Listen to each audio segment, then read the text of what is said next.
Hello, hello, hello, my darlings. Hello, my darlings. How is everyone? I hope you're all well. Oh, no, oh, darn it. Naz just jumped off. Okay, he's back. Okay, hello, everyone. I hope everybody is doing fine and well today. I have a guest this evening, a gentleman by the name of Naz, who I started conversing with on Twitter. He has a modest following on Twitter, about 500 people, and he is an ex-Muslim, and it intrigued me when I saw his video about different. Well, he said he's using his initial thing was this needs to be said, and this was to the Council of Ex-Muslims of Great Britain forum. The enemy of my enemy is never my friend, and my enemies are religious fundamentalists, furthering the goal of Islamism, as well as political extremists, both on the hard left and the far right. And you know, he has a little video that went with it, which I'll bring him on now, in order to basically go into the details of that. Good evening, Naz. Can you hear me? I can hear you loud and clear, but I do apologize for the terrible lighting because I just turned off my camera now. Basically, don't worry. Are you in Britain, or are you Iranian, or are you British Iranian? I'm British. Well, I'm an Iranian that was raised in Britain. Yes, that's right. That's how I would. But you currently live in Iran now? No, I live in Britain. I live in London. Oh, right. So like you'd know that it's like evening now. So like. Oh yeah, yeah. Honestly, I completely forgot about this. But then my apologies, but that doesn't mean it doesn't need to go on. So. Yeah, I'm happy to be here. Yeah, thank you for coming, and thank you for being here. Yeah, I mean, don't worry about the cam thing. If you can't cam up, because it's as long as you can hear me, be all right. Yeah, that's. I mean, I've got graphics that can sort of deal with that. Let me see. Yeah, I mean, I can have us both on the screen for the audience as far as your little logo is concerned, and and I'll be in on cam anyway for them. It's almost like a TV style thing where you can't see me, but they can see me, so it doesn't really matter. We just hear each other anyway. I'm a bit of a boomer, you see, so I'm not really familiar with these these apps and stuff. So this is the first time I'm using this. It's relatively simple. Yeah, it doesn't seem too complicated. Yeah, it's a web based. That's why I use it, because it's web based, and you don't need to download an app or anything too complicated. You just click the link, and it pretty much takes you there. And and you said you were on a phone, so I was wondering. Yeah, I wanted to keep it as simple as possible for you. I didn't want to complicate things with Skype and Zoom and other things, so kept it relatively easy. Now, to be perfectly honest with you, and for the audience, we don't know each other really. We just had like two or three messages back and forth in Twitter, and it was your tweet hashtagging the Council of Ex-Muslims which actually intrigued me, because what I found myself is in very similar waters to what you were describing in your tweet, which was not necessarily my enemy's enemy is not always my friend. And I mean, you said never my friend. I mean, I disagree on that one, because there are times where my enemy's enemy is okay to be friends with. But yes, I found myself in very strange waters only last year, in fact. Right. Around Halloween, when we were supposed to Brexit. That was the first time we were supposed to Brexit. And since 2018, well, actually before that, I've been uploading videos on YouTube and about my ideas. Now, from what I could see, I would say you're more of a Biden guy than a Trump guy. So yes, definitely. I wouldn't be misrepresenting you if I said that. No. So I'm a bit more on the, you could say, conservative side, in the center. I'm more center right than yourself. You're probably a lot more center left than me, in that sense. In some ideas. Now, this is the weird thing. This is why I want to make sure everyone knows. in certain subjects I'm conservative, in other things I'm liberal. It's like the Chris Rock, explanation. He says, when it comes to crime, I'm conservative. When it comes to prostitution, I'm liberal. Yeah, it's a good line. Yeah, yeah, that is something that he would say. So yeah. Exactly. That's his thing. So that's how I am as well. I'm not conservative all the way down the line. I'm not a religious person. I don't believe in God. So there's a lot of I believe in freedom of speech and expression and Sure. many other freedoms. So those things would be considered much more liberal and progressive than most conservatives would be. So that's what I mean. This is where I just wanted to establish where I sort of fall into the political. I mean, when I did my political compass test, I literally was a patriotic lefty.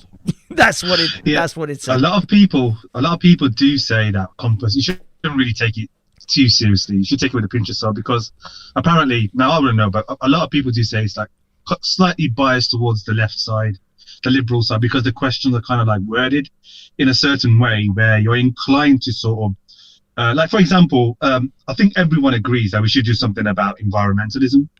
And when they phrase the question such as, well, do you think that corporate businesses should just have unlimited power to do whatever they want and have no responsibility towards the pollution they have towards the planet? Now, 99% I'm saying would probably say that's kind of like out of the question. We should really step in and so like curb the excesses that comes with capitalist, the free market. So like, there's just certain questions like that do sort of lean towards the left side. And I'm a liberal, so like it does seem that way. So I'm inclined to I wouldn't take it too seriously if yeah, I mean, as I said, I found the curious thing for me was when it actually said that my political compass test came out as sort of centrist. It was actually centrist left, center left, patriotic center left. That was the kind of thing, which actually I wouldn't say was terribly inaccurate. Depending on the questions, depending on my the situation, I could fall whether either conservative or liberal. But what I found interesting was actually a bunch of people who considered themselves conservative, who this was another show where they were doing political compass tests for everyone that came on the panel, and these people were, your Tommy Robinson supporters, your EDFL kind of guys, the EDL sort of potentially, like, they would have been considered to be EDL type supporters. They actually fell into the liberal lefty kind of categories, and they were like fuming that they were fell into because I think most people in this country who even consider themselves conservative are not as conservative as they think they are, and they have a lot of they still uphold things like freedom of speech, and they don't want to be authoritarian, they don't want to be theocratical, whilst a lot of now I'm coming across some real conservatives who genuinely want a theocracy, genuinely want an authoritarian state, and do you mean like involving God in politics or things like that? Absolutely, through and through. God, God, Queen and country, that kind of thing. They are proper, full on with that. And now I'm beginning to recognize these, the Tommy Robinson times where people call the far right are nothing of the sort. You haven't seen far right if you think these guys are far right. These guys are more than happy with freedom of religion and things like that. They're not even thinking about expulsing all of that. There are people out there who genuinely no, you don't get to have freedom of speech. They're fascists, more or less. Pretty much. I would say I genuinely, because Tommy Robinson, I live in Birmingham, right? Sure. So Tommy Robinson, I would say maybe less. I think 5 years ago, he came towards my neck of the woods in Birmingham, where I live. Because if you're interested, I could link you the video. It's probably on YouTube somewhere, where I can show you what happened. But basically, I'll give you a brief synopsis where there were rumors going around that I don't know why, how it happened, but I was stunned to see him come. He was with Jada Franson and Paul Golding, or I think that's what their names are. They belong to Britain First. That's right. And the rumor was that they heard about this Islamic bookshop that was selling quite extremist rhetoric, sort of like the Deobandi Salafi / Wahhabi book, sort of like the Message, and slay the Jews, or all this kind of nonsense that you hear about the stereotypical Islamist ideology. Sure. And they went inside the shop with a camera, and Goulding and Franson were quite vocal, and Tommy Robinson was he was like not so much confrontational, but he's tagging along with them. But the vocal ones were the Britain First, those two leaders, and they were just questioning him on like all these Qurans are like terrible, and you're spreading a message of hate, and you wish the infidels to die, that so on and so forth. Now, to be honest, the liberal in me screams, well, aren't you guys sort of like more or less the same?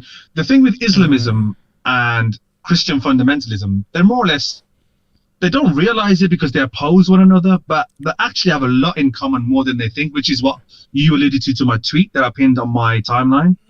Because both sets of ideologies are quite extreme. Both sets of ideologies wish to put certain people in their sort of quote unquote place, and curtail sort of individual liberty, whereas one just believes in a different book, but that different gods kind of thing. So like, fundamentally they're the same. That's what they call them, fundamentalists.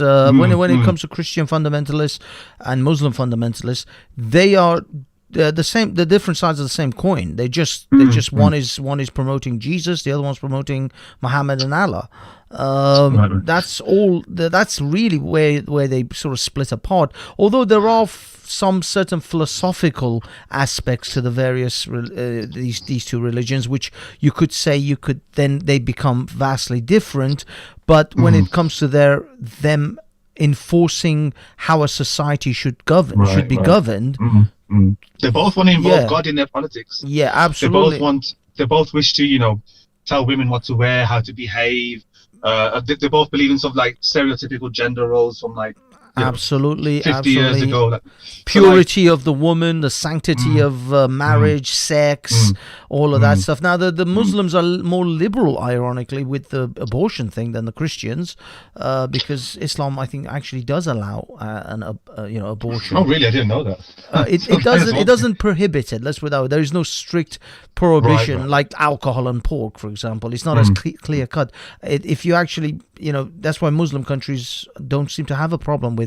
In Iran, which is an Islamic theocracy, you can still have an abortion.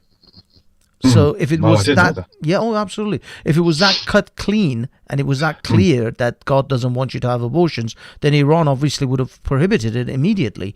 But no, abortions are legal in Iran. So is that because there wasn't such a word or a terminology for that back in Muhammad's time? Or I don't know. I don't exactly know.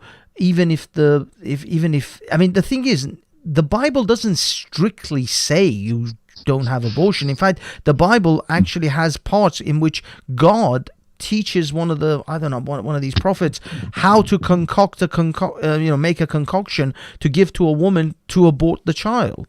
So in the Bible, God actually instructs someone how to actually get this woman to have an abortion. So it's not that the Bible strictly is against abortion. It is Christians' interpretation of life and the soul which has led to this anti-abortion movement. And also the Catholic Church is extremely against any kind of it's not even abortion, any kind of contraception. You can't have any kind of contraception in the Catholic religion. So it stems from not so much the words word for word of what the Bible instructs, but the Christians' sort of worldview and understanding. Yeah.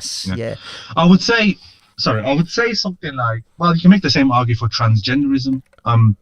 Like the Quran doesn't mention anything about that. But it does mention things like gender roles. Like it does mention the story of Lut, for example, where men were behaving feminine and women were behaving in a certain way. I forgot the word for it now, but there's like an Arabic word in the Quran that mentions this. It doesn't mention like gender reassignment, sexual reassignment or anything like that. So like I'm wondering like if that could be interpreted differently, because a lot of Muslims, especially liberal Muslims I know, which is why I'm so adamant to sort of like not demonize the people who believe in this ideology, because they're, like you said, there are different interpretations. Same with Christianity, like as you've alluded to, that I wouldn't just say, well, Muslims believe this and Christians believe this, because like literally like millions of people follow this. And to say sort of, this is what fundamentalists do. They like to take the ownership of a certain group of people, doesn't matter how many there are, like, and say, well, we are the honest ones and all the rest aren't following it properly. And so ironically, we sort of become this sort of atheistic, secularist, militant, where we're sort of like grouping people into rigid sort of like sort of like subsets of groups. Yeah, more or less.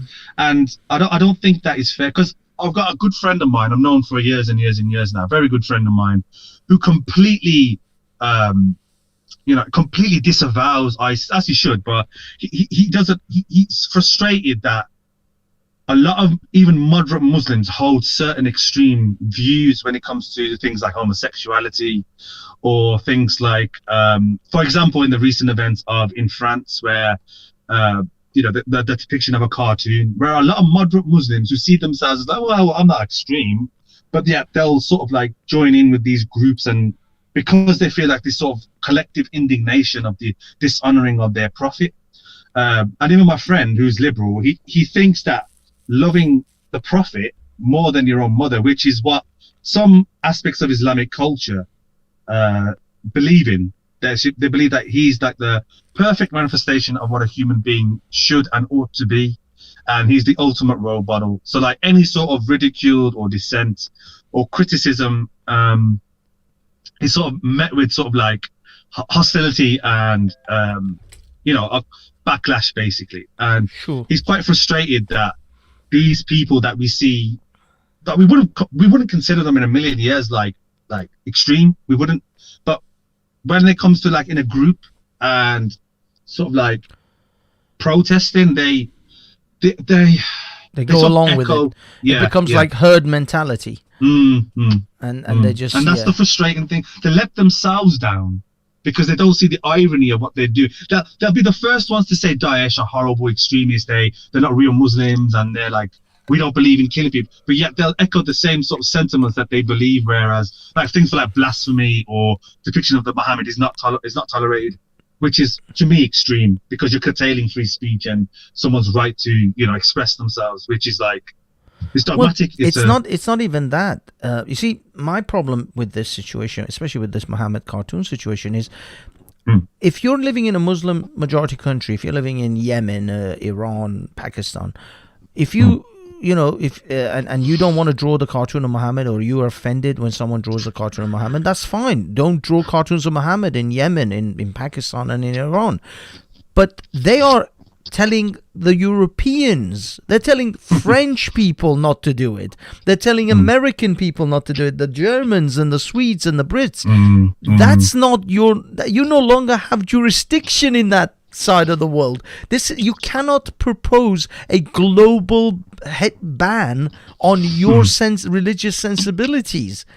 This is the thing about Islam, or at least these fanatical Muslims, which I find absolutely ridiculous, is that they think that some dude in Pakistan thinks he should get offended to what someone in France is doing.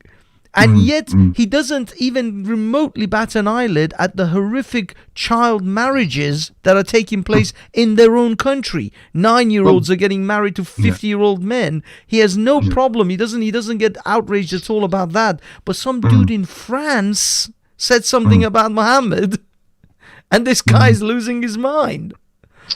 I don't know whether I'm a bit too liberal for my own good, because ironically I do believe that protesting is a form of free speech too.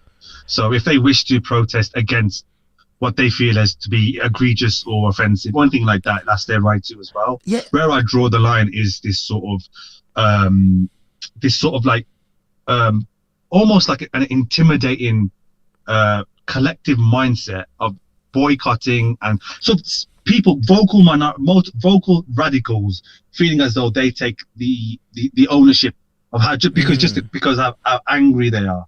and because of how indignant they are. And it's those vocal minorities that almost like, I don't know, they let the rest of them down, in my opinion.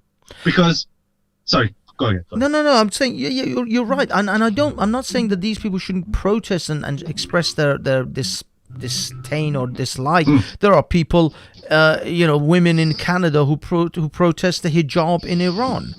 And they're vocal about that because or whatever injustices they see in other countries. I'm not saying that, but to become so outrageous in which you then kill people in your own country. Yeah, exactly. Yeah, that's unacceptable, because then we're basically living to appease terrorists, basically. We're tolerating the terror, and we can't do that. Otherwise, well, what does that lead to? It leads to, I don't even know, because then once we start appeasing them, then it's no holds barred, isn't it? It's nothing, anything goes. Well, this is what they say: you don't negotiate with terrorists because there is no end to it. And then you will encourage more and more. This is the problem. The appeasement. Actually, what I find this again another egregious crime against the liberal values of the West is the media capitulates to these mobs, capitulates to these Muslim outrage, and they then press, or they suppress speech, so they don't show whatever cartoons or whatever it was, so that Charlie Hebdo issue, and this is why I think France did under Macron recently did a great thing where they went and actually plastered or projected the images of Charlie Hebdo on public buildings to say, actually, if the more crazy you become, the worse will become. You can't dictate to us how we should behave and what we should express in our own country. No, I'm not talking about a French guy in Yemen. I'm not talking about a French guy going to Dubai. I'm talking about a Frenchman in France. The thing I find most problematic, it isn't even these people that protest. It's more to do with, where does this mindset come from? Let's just focus. Where are they getting this mentality from, where they feel, like you said before, that he wouldn't, the Pakistani in his homeland, he wouldn't bat an eyelid towards a 9-year-old getting married. Illegally bodyguard, married to a 50-year-old, but yeah, he feels so outraged to march on the streets and almost sacrifice himself, because I've seen banners in Pakistan where they've held like we love death more than life, come for us kind of thing, where they will sacrifice themselves in the honor of their prophet. Now I'm wondering, where does this mentality come from? Because I'm not going to pretend for 1 second I'm this scholar of Islam where I know, or I'm this extremist. I'm sort of like, I know what they're thinking. And my friend also, who's a liberal Muslim, he's a bit confused. He wants to understand, because once we identify where they're getting this from, perhaps then there could be some kind of clarity or a reform, because we all know it's an extreme interpretation of Islam, but I'm wondering where they're getting it from. Because, well, I mean, it's coming from Saudi Arabia, clearly. Sorry. Well, yeah, that's one at least. But in the Quran, it literally says, if someone, if a disbeliever mocks your faith, the Quran urges the Muslim to show restraint and patience, which I find incredible, because I did not know this. My liberal friend, again, showed me this. He said that there's nothing in the Quran that tells a Muslim who feels offended to kill people. There might not. It calls for ignoring them. It calls for showing patience and restraint. Not anywhere does it say kill them because they've disrespected Muhammad or the Quran.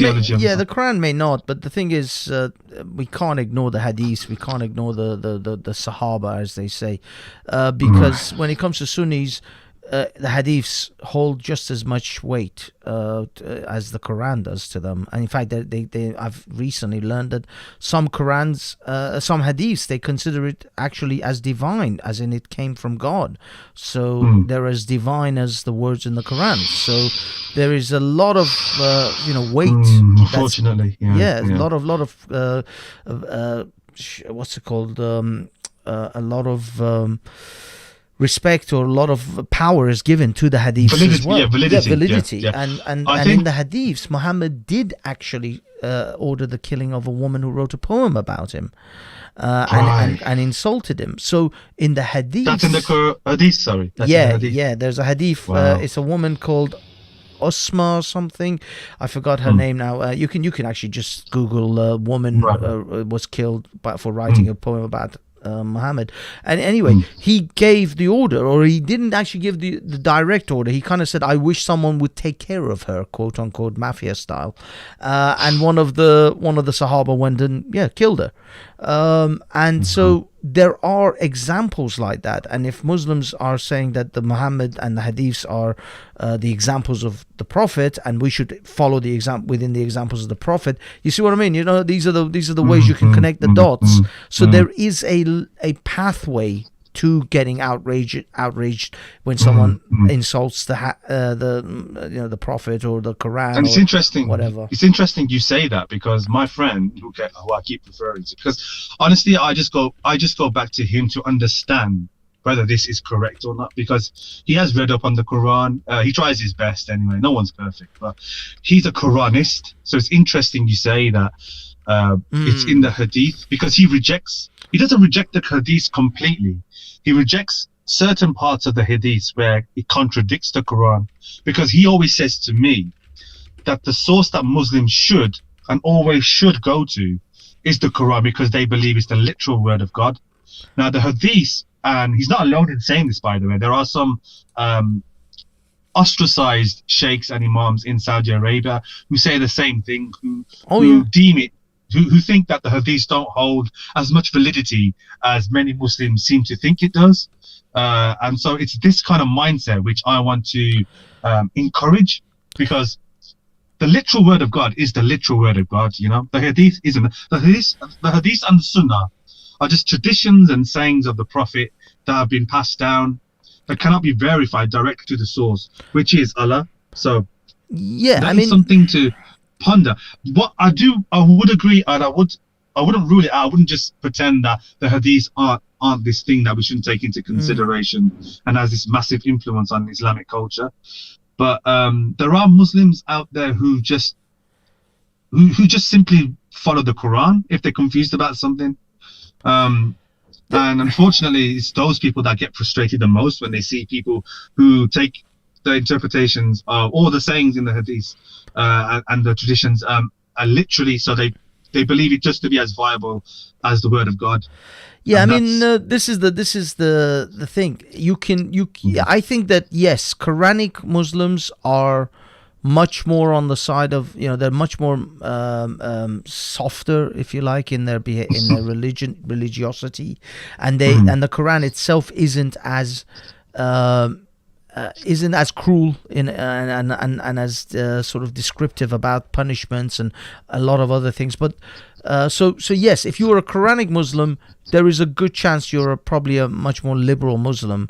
The thing, what I what I take issue with is, how did these moderate Muslims become moderate and become Quranic? Because in the Muslim world, if they were Sunni, they would not have found that pathway. If they were Shiite, they wouldn't have found that pathway.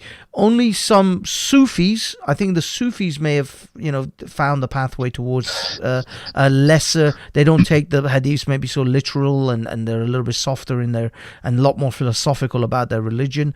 But let's not forget the Ahmadis. Mahdis, and I think. What is Ahmadis? I think there might be another sort of schisms. So these schisms, admittedly, yes, they have developed, and they developed because my pushback always is the Muslims in the West are, they've become modernized and softened because of modernity, because of secular society.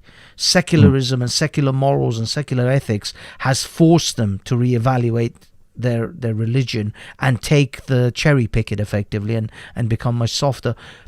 But when I think about things like the Sufis and the Ahmadis and the Mahdis and all the ones you just mentioned, then it's hard to just say that it came out of secular society, because these developed long before the secular world, the secular Western world was sort of developed.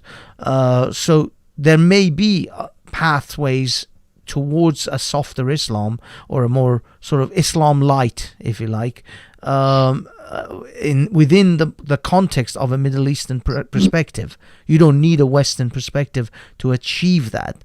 If there is possibility there, then I would welcome it, because of course I'm not a God believer, so for me, I don't put any divine value on any of the texts. So if they could throw the Bukhari down the well, I'm more than happy for them to do it. If they want to throw Bukhari under the bus, go ahead, chuck him under the bus every day. But for the most part, Bukhari isn't thrown down the well. It is used in jurisprudence in Saudi Arabia, in Yemen, and even introduced in Iraq and all these other nations. So they are enforcing them. They are not just ignoring them. They're actually, and there's, unfortunately, the ones who are Quranic, or who are, mullahs and Muslims who are softer with their interpretation are in the extreme minority. In the Muslim world. So I can't base my ideas of how to deal with a particular group of people on the most fringe minority groups.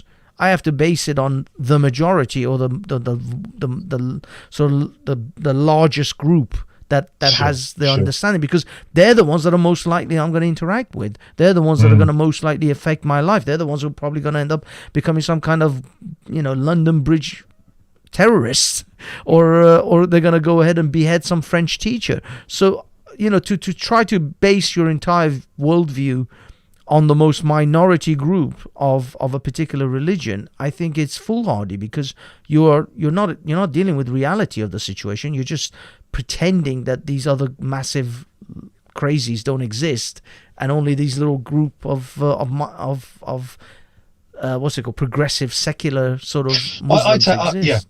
I take your point, because the majority. Sorry, you're roboting a little bit. Oh, sorry. Okay, go again.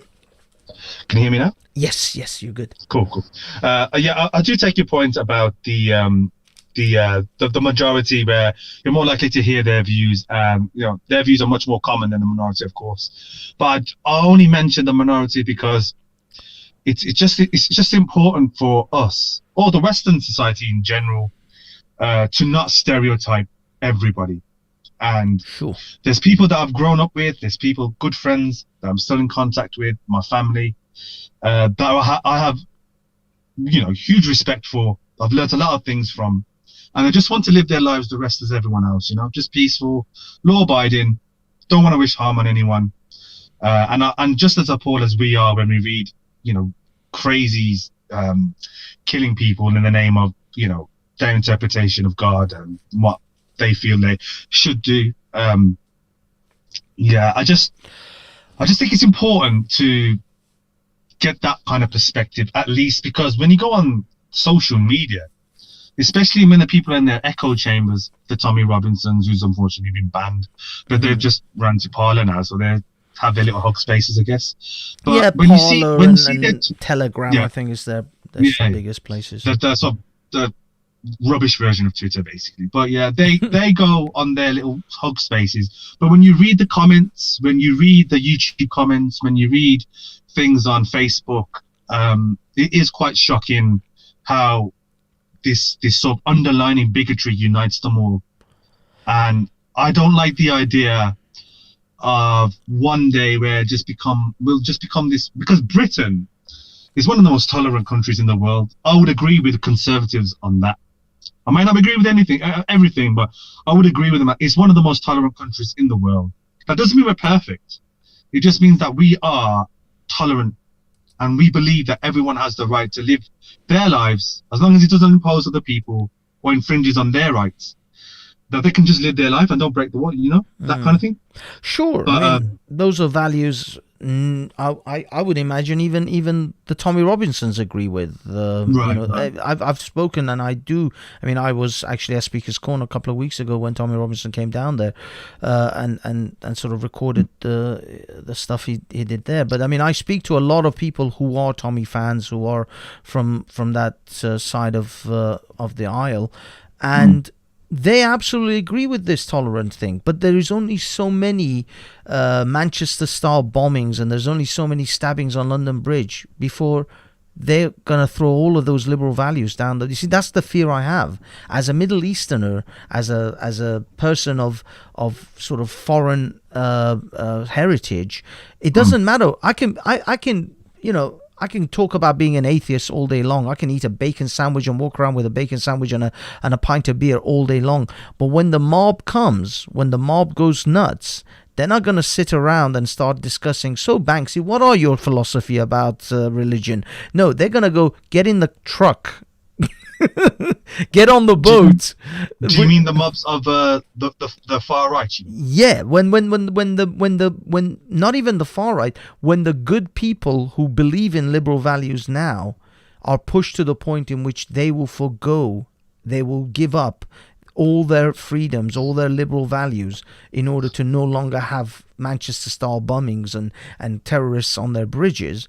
When they reach that peak, they're not going to sit around and parse between who believes in Islam and who doesn't, who's a true Muslim and who isn't, who's an atheist and who's not. They're just going to pile all of us onto that same truck. I'll take your point, but here's my issue with the far right. They're not careful enough with their speech.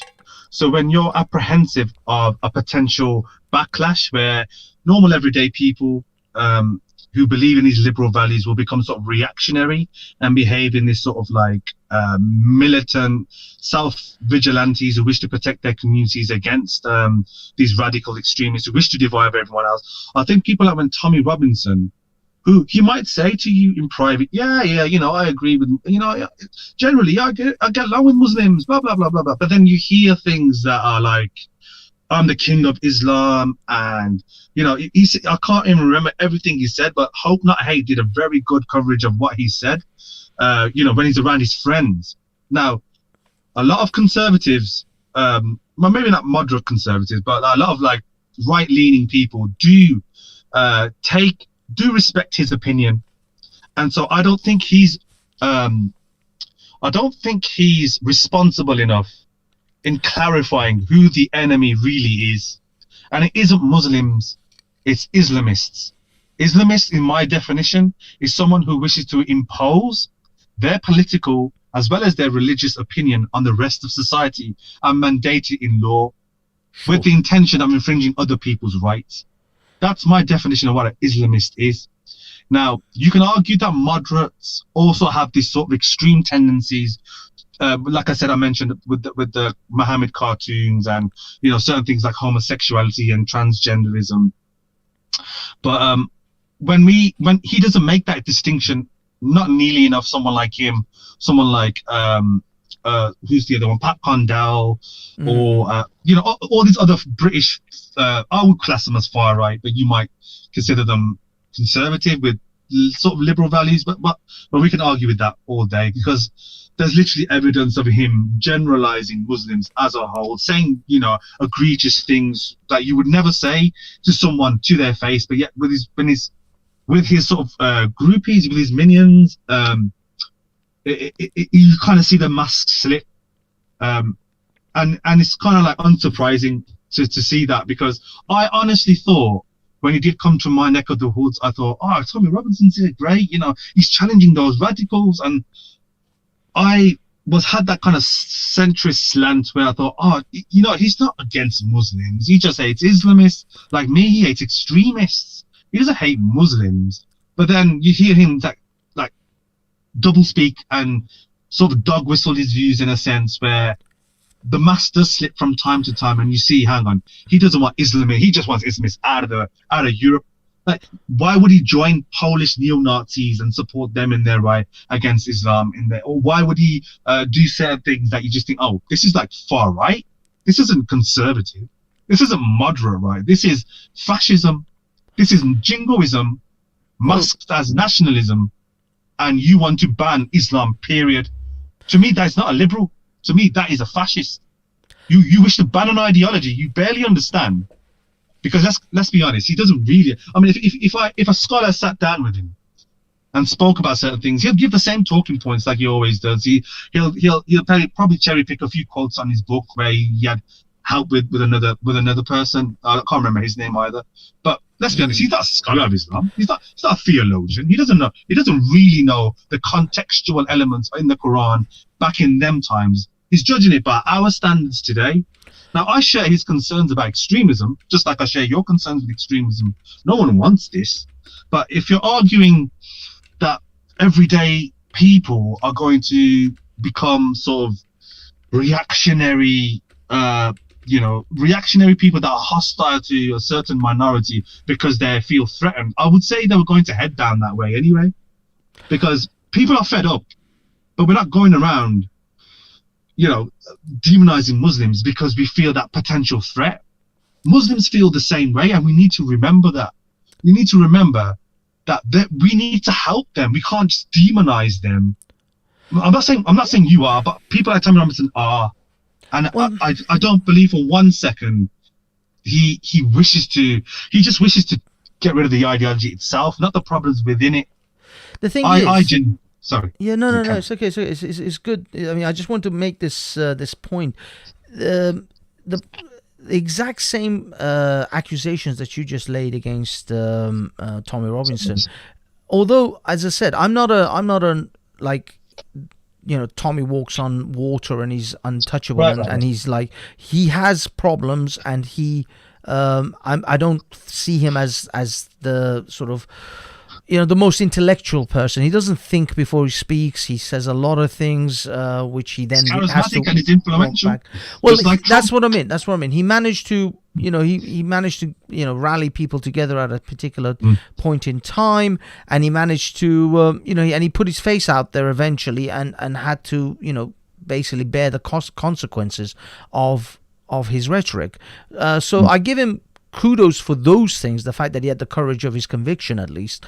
But I'm far from saying that he's always saying, he says the right thing, or he... No, of course, I don't wish to straw man you. No. I just think that I don't necessarily subscribe to the belief that he is well-intentioned in his criticism of Islamism or Muslims in general, when he's siding with neo-Nazis in Poland, for example. Well, this is the thing.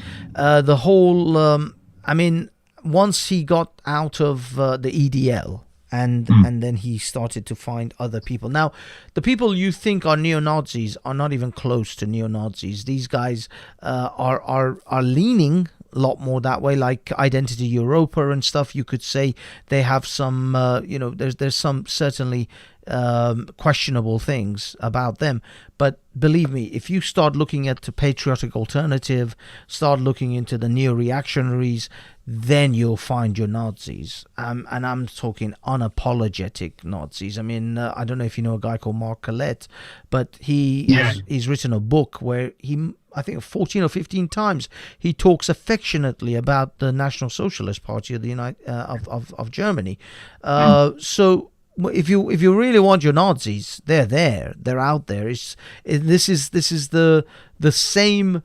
As I said, again, I don't want to make excuses for Tommy Robinson. Tommy Robinson has done some positive things that I can get behind, with the grooming gangs and highlighting certain things. And there are other things which I think he's for a man of his position. Don't get me wrong, I am an incredibly crass individual on my show. Not this particular show. I'm trying to keep this one a little bit more highbrow. Highbrow, not politically correct. Forget politically correctness, but highbrow. But my other channel, Banksy Style, the first one, it's a no holds barred shit show, and I go all the way. I go balls deep on all religions, and I am incredibly crass about it, and I do it because if it makes me laugh, I'll say it.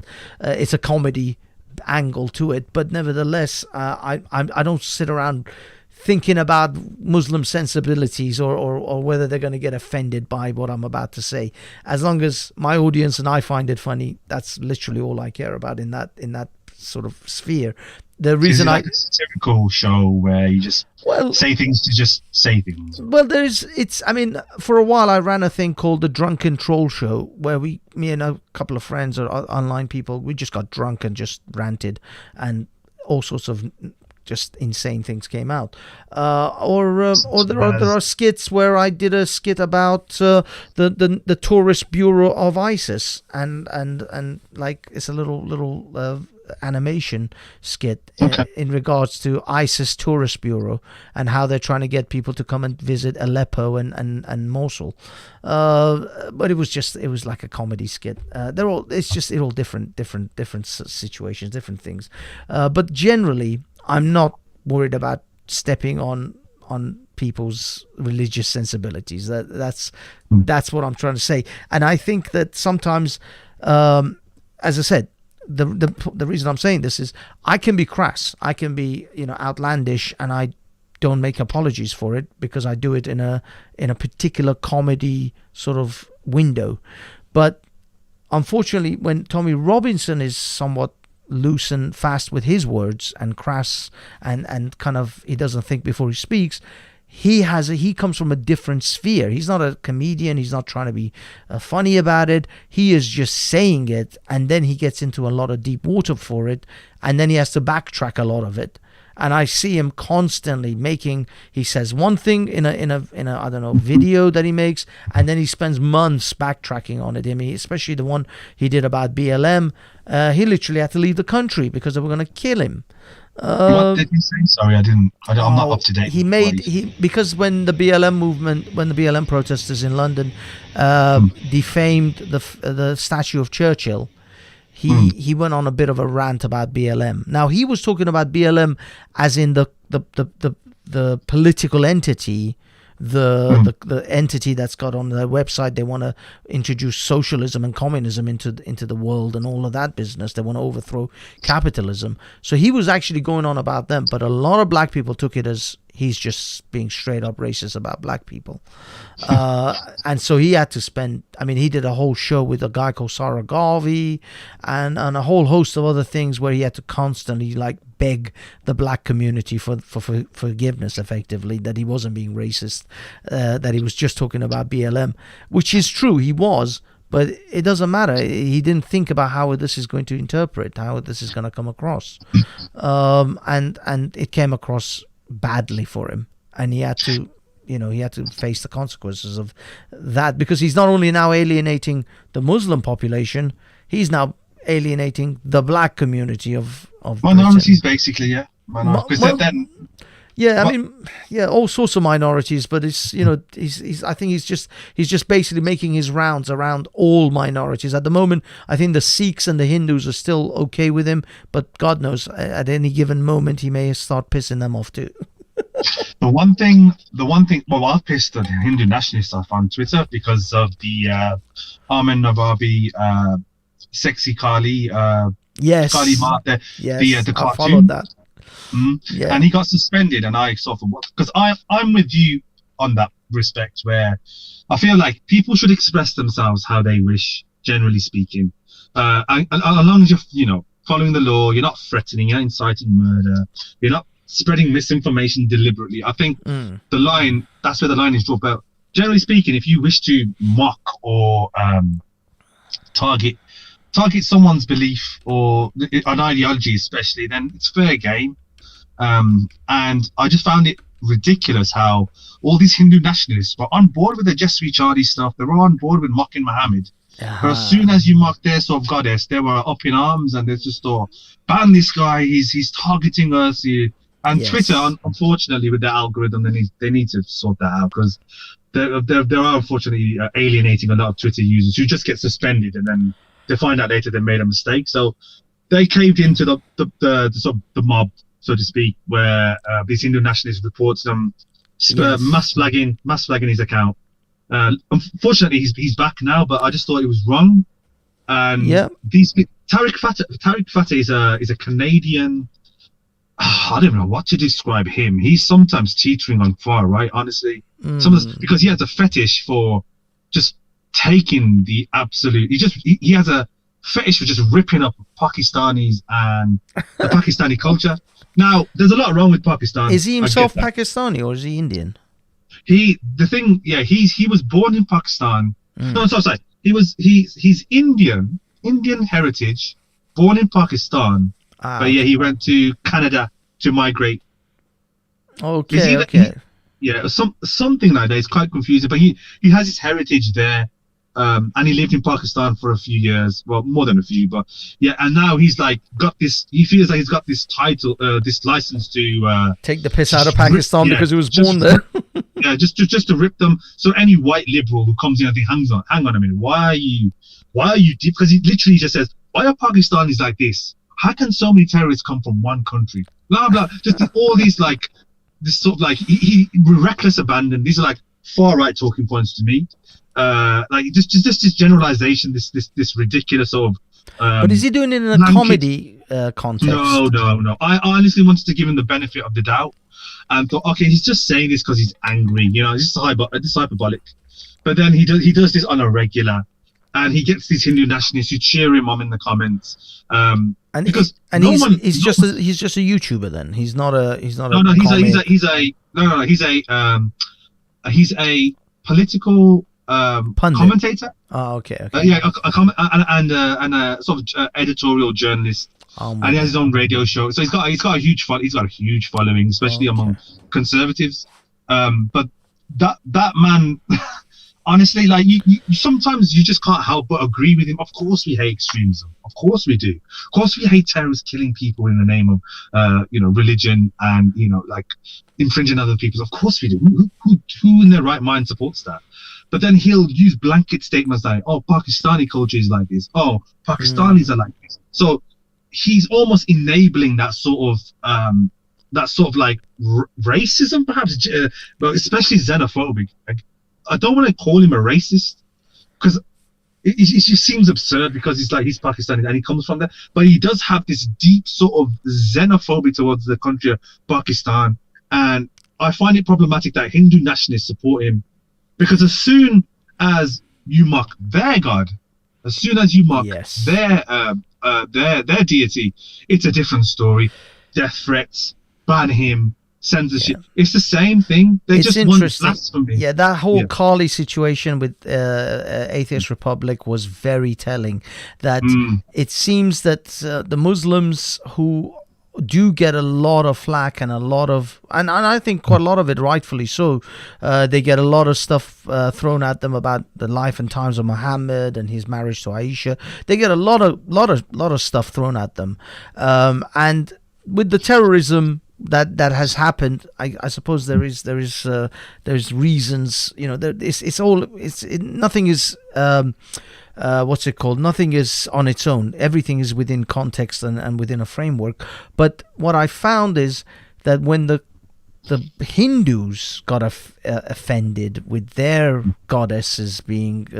now, I never thought Hindus were that uptight, to be honest, about Kali and all these things. I thought they kind of tongue-in-cheek about it. They kind of took it in their stride. But when I saw that unfold on Atheist Republic and the way the visceral hate that came Armin's way, I was like, wow, this really shows that... You'd be surprised, actually, with the amount of stuff that Muslims get, the amount of shit that's thrown at them, that they're not killing people every day. Because I would imagine the Sikhs, I mean, this is what I mean. I think there's some pressure testing that needs to happen. We need to pressure test the Sikhs, the Hindus, the Buddhists, and see if they get the same amount of flack as the Muslims do. How do they respond? How do they react to it? Now, I think Muslims, Christians, and the Hindus and the Buddhists and the Sikhs react in different contexts. For example, South Park could and has done cartoons of Vishnu and Krishna and Kali, and I don't think they South Park creators will not be in any danger of death. They can probably even do the Sikh gurus, and they probably wouldn't, get death threats. Whilst a guy on YouTube would probably get a 1,000 complaints and false flagging and all sorts of things for doing almost the same thing. So I think it's all on different levels. That if South Park does it, and even if Charlie Hebdo does it, which is I think they have anyway. I know they did cartoons of Buddha. I don't know how much cartoons of Hindu gods they did, but I'm pretty sure Charlie Hebdo is an equal opportunity offender, and I'm fairly convinced if I were to search, I would find some Hindu stuff that they did as well. But again, no one in Charlie Hebdo was going to get killed for that. There's only one religion that took it to that level, and I don't even think Armin would get killed if he was in a bunch of surrounded with a bunch of Hindus with that Kali, sexy Kali t-shirt. I don't think he would get killed for it. I genuinely don't. I still think that they may get upset, they may flag him, they may try to get him off the internet, but killing him for it, I don't think. Armin hasn't been given an Osman warning, whilst a lady at I find not just a lady, multiple people at Speaker's Corner have been given Osman warnings when they challenged Islam at Speaker's Corner, because I frequent Speaker's Corner semi-regularly as well. Most of my audience kind of follow the Speaker's Corner bubble on YouTube. So that's where my sort of connection comes with them. And there's a lady who got punched in the face or smacked in the face 2-3 days ago called Hatun. Christian. Yeah, the Hatun Tash. Yeah. So I don't know if the same level of criticism of Hinduism was taking place in Speaker's Corner. It would be interesting. I would actually be quite interested to see if we can pressure test the Hindus to see how far we can press them before their violent streak comes to the surface. That would be quite, because there is something to be said. A lot of moderate Muslims keep saying this, and I've been thinking about it myself. If other religions got the same level of consistent shit that Islam gets at Speaker's Corner, how would they react? If someone came with the sole purpose of taking a giant dump on all the Sikh gurus, how long would it be before a Sikh shows up and pulls out a kirpan in Speaker's Corner? You do have to remember that I would argue that there are extremists in every religion, and unfortunately, it's those reactionaries that get heard the most because they're the most vocal and they shout the loudest. I don't know what that quote is about empty vessels, but they make the loudest noise. Yeah. So Yeah. I wouldn't. So even if like you said, there was a hypothetical of like a Sikh attacking someone. It wouldn't surprise me, or a Hindu nationalist, calling for the death of anyone that disrespects their deities. I would just say, well, it's just extremists, isn't it? Well, I think every group, even BLM, for example, have extremists who go around rioting and looting. I think every group has one. It doesn't matter if it's political, religious, cultural, anything like that. I just think that, but you would see it more common with Islam. That I would argue that there's more of a Muslim population here in Britain. Or in France, I'm guessing there's certainly more Muslims in Pakistan, and I think I'm not sure the percentages in India. But it's those numbers that make the difference. It only takes a couple of people to get the ball rolling. And before you know it, those moderates that we thought were moderates sort of had these sort of like extreme tendencies just to follow the herd, like you said, and because they feel the one thing I don't like with religion is this groupthink and this group mentality, because it is problematic.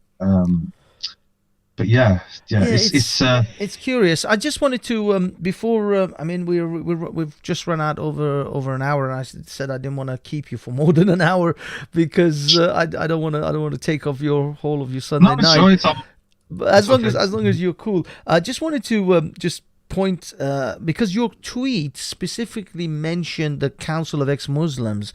What was it about them that you noticed that they supporting certain right-wing groups that you, because from what I've noticed, they're very leftist group. They're very sort of feminist, leftist kind of. Yeah.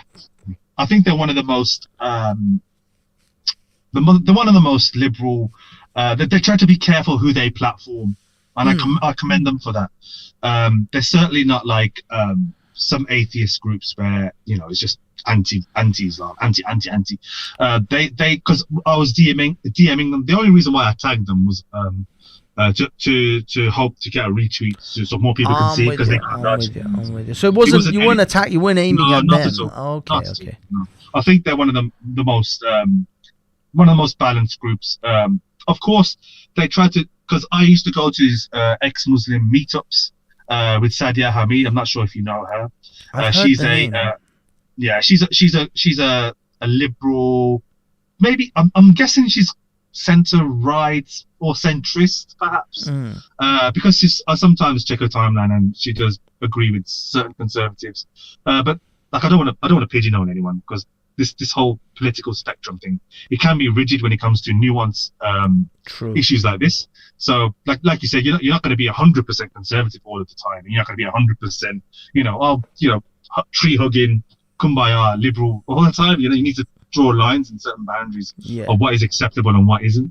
So Sadia is a really good. I've met her several times, and she's just one of the most sweetest people you can meet, in the sense that she does try to curtail that kind of mindset. Because I remember in one of the meetups where we were sitting around, and basically it's a meetup for ex-Muslims to come anonymously if they wish. They don't have to give their real name if they don't want to, but they tell their stories and what led them to leave Islam. And it's like a support group kind of thing. I tagged along because it's not unfortunate. It's more because I know if I was truly myself, if I spoke my mind openly, I would get deference. In the sense that I do support free speech. I do support people having the right to be offensive. And of course, I support their right to be offended. But some people just don't understand that you don't have to be violent.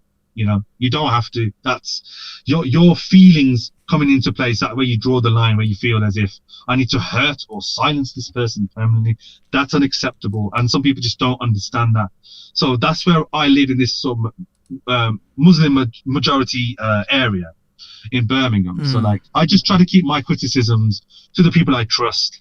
I wouldn't go around with a speakerphone willy-nilly, dying on some hill and awaiting the backlash. It's just silly. I'm basically shooting myself in the foot. Yeah. But in these groups, these people come in and they share their experiences. Some unfortunately lead double lives where they can't actually come out to their families and friends about who they truly are. They have to pretend to be Muslims because they fear, I don't know, ostracism or rejection, and the repercussions that come with leaving an organized religion. Because it's arguable that being Pakistani in the Pakistani culture and being a Muslim go hand in hand. They're almost synonymous. It's very rare. It's incredibly rare to just be Pakistani and not be a Muslim. Of course.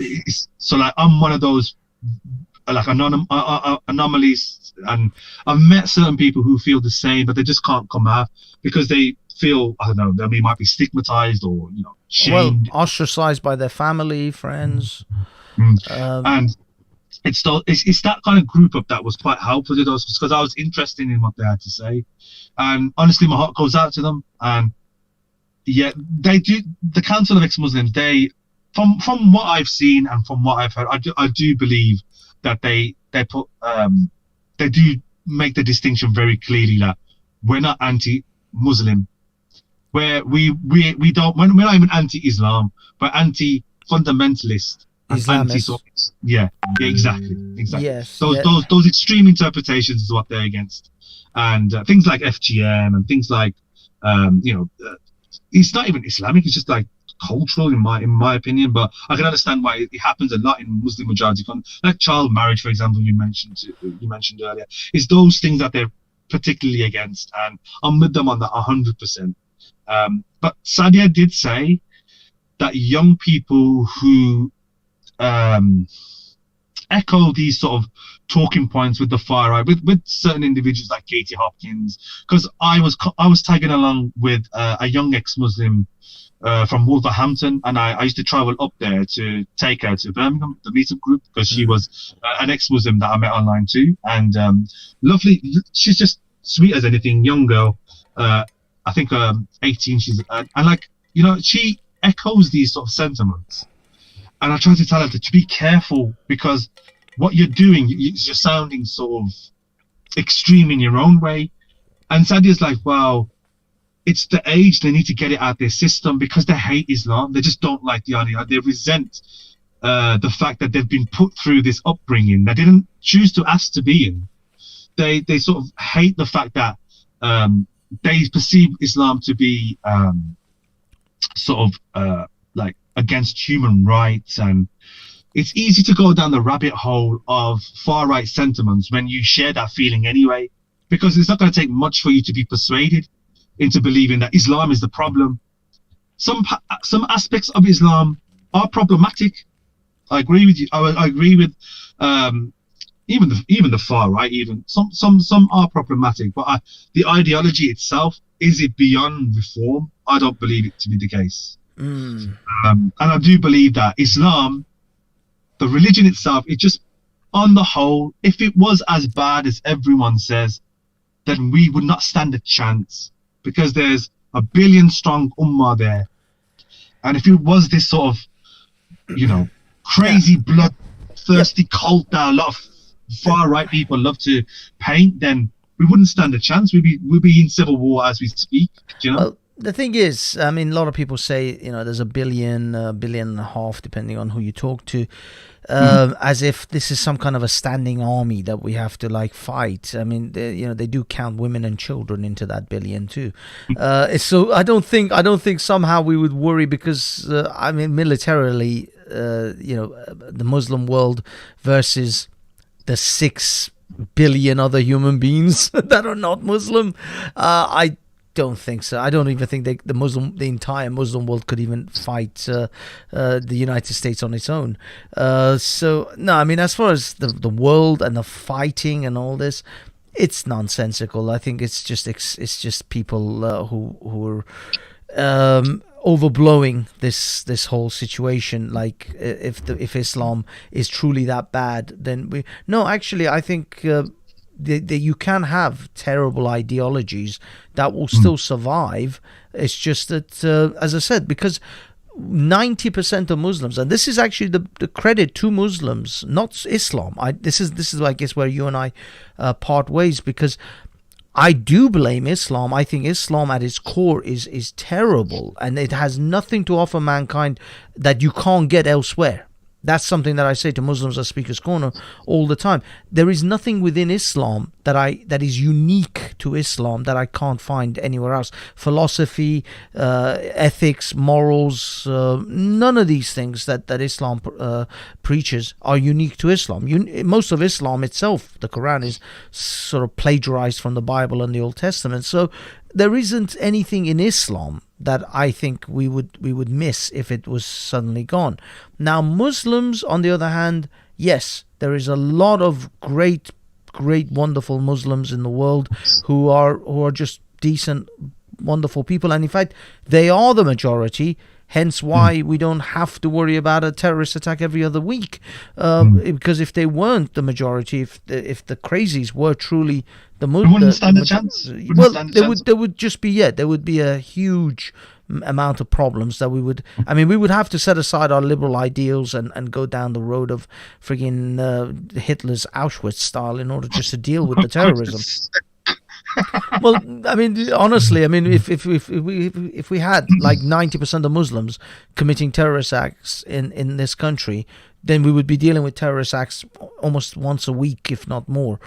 So if we had to deal with that, then the country would naturally, the society would go extreme, because people are much more willing to give up their liberties for security when it really comes down to it. So if you imagine this country had to endure a terrorist attack twice a week, Muslims would be carted off into camps within days.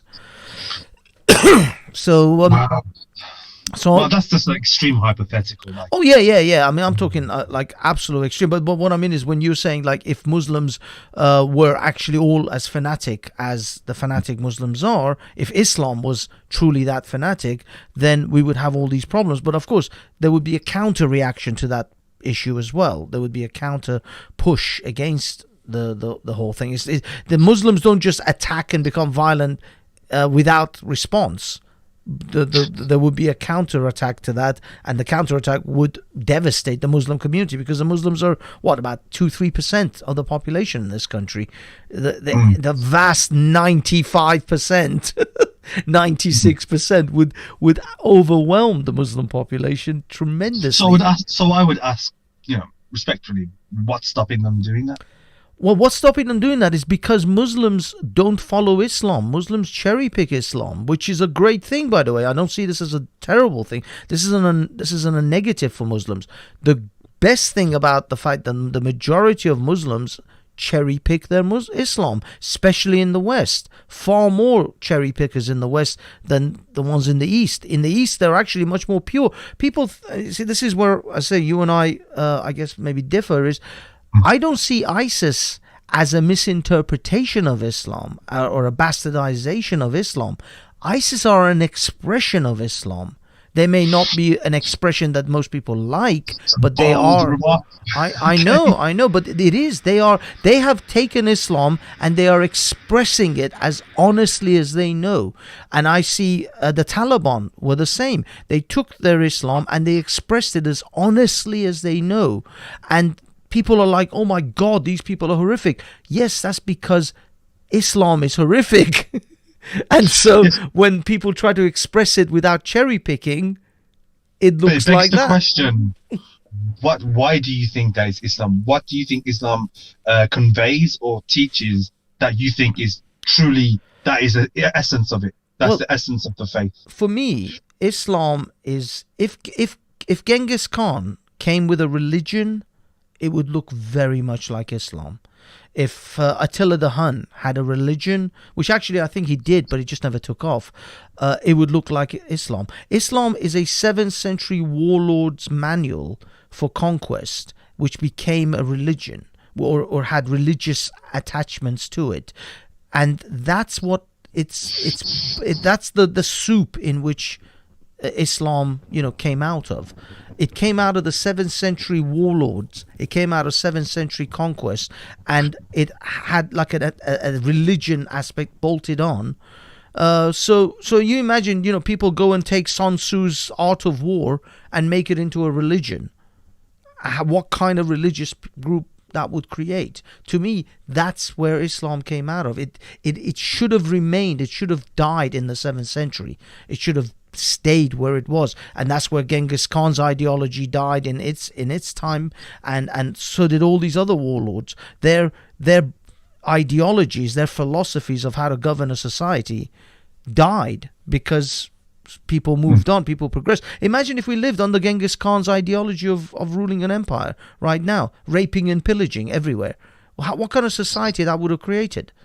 Yes, but I don't believe in the sort of comparison between an actual, an empire and an ideology that subscribes to the belief in a God, because there are also moral values within that religion that are, found, like you said, found in Christianity to, protect the lives of innocent people and look after the poor and so on and so forth. I could go all there about it, but you didn't answer my question. Like, what is it within Islam that you compare it to, like a military document that is like warlike? What do you find? Why do you separate that from other religions? Is my question. Oh, because Islam, after Muhammad's death, during Muhammad's lifetime, first of all, it was engulfed in war. His war against the Quraysh and his exile to Medina, and then coming back to Mecca to conquer. So his entire prophethood was engulfed in war and warfare, and Islam is straight down the middle, encouraging martyrdom. The concept of martyrdom is all about warfare, is all about making sure that your soldiers are going to die without question, and then you give them this heavenly reward, which is the whole of Jannah is about giving soldiers sexual gratification in the afterlife, which they probably weren't going to get in their current life, because they were going to most likely die in war. Things about taking slaves, owning slaves because of spoils of war. Effectively, it's all in the religious. It's all sort of buried into that religion, but it's a war manual. It's a manual to make sure your soldiers are well fed, well cared for, and that they either get some vag in this lifetime, or if not, guarantee a hell of a lot of vagina for them in the second lifetime, in the other lifetime. Trees, I mean, if you think about the Islamic heaven, it's not really anything out of the realms of human imagination. I mean, for me, I can think of a heaven a million times more sophisticated and better than a place where you get a palace, trees of all fruits and rivers of wine and honey. That's to me the most lamest eternal life ever.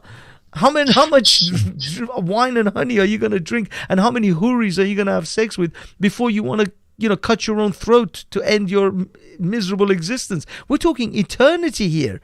We're not talking about a few years. Sure. But I'm not arguing for 1 second that it isn't this pacifist religion where it doesn't sort of exclude violence whatsoever, and there isn't this sort of like warfare involved in it. But I'm asking, because it has warfare in it, what makes you to think that that's what it is entirely about? Well, because I don't believe that it is a war. In certain parts, of course, because it was in that context. Back in those times, it was very different to what it is now. And you can argue that extremists are influenced by those passages and influenced by that warlike, scripture. Yeah. And sort of like the concept of jihad, the ultimate struggle, the ultimate sacrifice, yes, is highly rewarded with, women in a sort of like paradise where you can't see. Yeah, but it's like you'd be let's just say it, because it does seem like, as to us, is man-made, because like only a man would write this, a sexually frustrated man. Yeah. I would argue, but again, I can't agree entirely with you where you just characterize it as it's just a war document and that's it. Because okay. Oh, no. That's not what I said. I said it's in its core a war manual with a religious philosophy bolted on. So it has religious aspects, obviously the God aspect, religious philosophy. But if you actually look into those religious philosophies, you'll find, first of all, they were mostly plagiarized from the Old Testament. Like, for example, the whole script in Islam about if you kill one man, it's as if you killed the whole world, the whole mankind. And if you save one man, it's as if you saved the whole of mankind. That's not a Quran original. That's from the Torah. Right. So not even those philosophical things that sound really great came from Muhammad. They came from Torah and was, again, bolted into religion, into Muhammad's religion, because Muhammad needed obedient soldiers, and religion is a great tool of control of people. So if you are to create a scenario in which you can have the most motivated soldiers that will die for you at a blink of an eye. I mean, there are passages, I think this one is the hadith actually, where it says if the martyr that would die, I'm not sure, it might be in a surah, but it says if the martyr that dies, if he were to go back to Allah and Allah were to ask him, what would you want? He would say only to come back to earth to die in the cause of Allah again. I mean, if these are not militarist statements, I don't know what is. Sure. I hear you.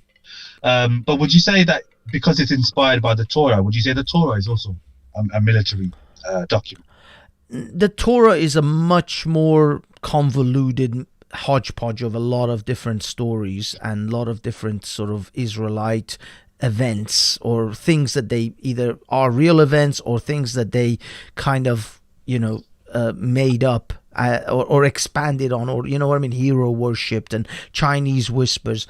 The Torah isn't as direct, but it does, of course, it has the segments where God tells Israelites to go and kill the Malachites or the Philistines and so on and so forth. So yes, absolutely, it includes certain aspects which the Israelites had to face, I guess, after their exodus from Egypt, even though there's no evidence for the exodus. But nevertheless, if there was such a thing, they found themselves in the wilderness, they found themselves coming across other people and other lands which they wanted to settle in, and I'm sure the landowners were not particularly happy about. So coincidentally, Bob's your uncle, God sends down a commandment saying, oh, it's all right, go kill those guys.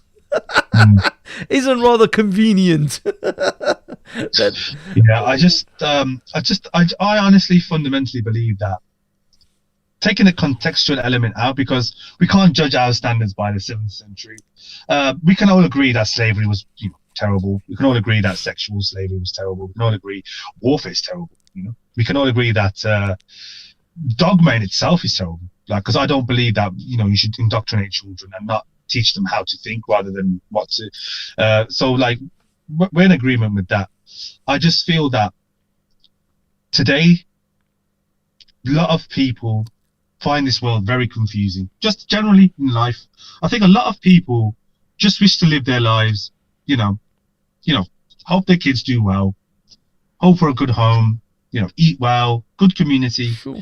After work. I think a lot of people share that sentiment, and because they have a faith, I think, because it's a confusing world, we don't know why we're here. We don't know the meaning of all this. So they don't have answers either, neither do we. We can only go by what we can go, that, what we makes sense to us, kind of thing. So if they believe in certain things within that religion, and I'm speaking or sharing the same sentiments as you are, I do worry that kind of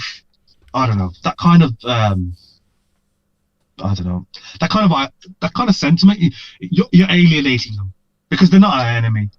People of faith aren't our enemy. Oh no, and so the people are not. Sure, I can't sure. speak the same for the faith.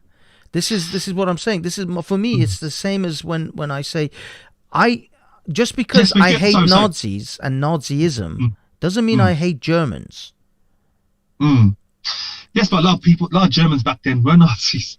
Yeah, so but I can get the people to change their perspective and their ideology.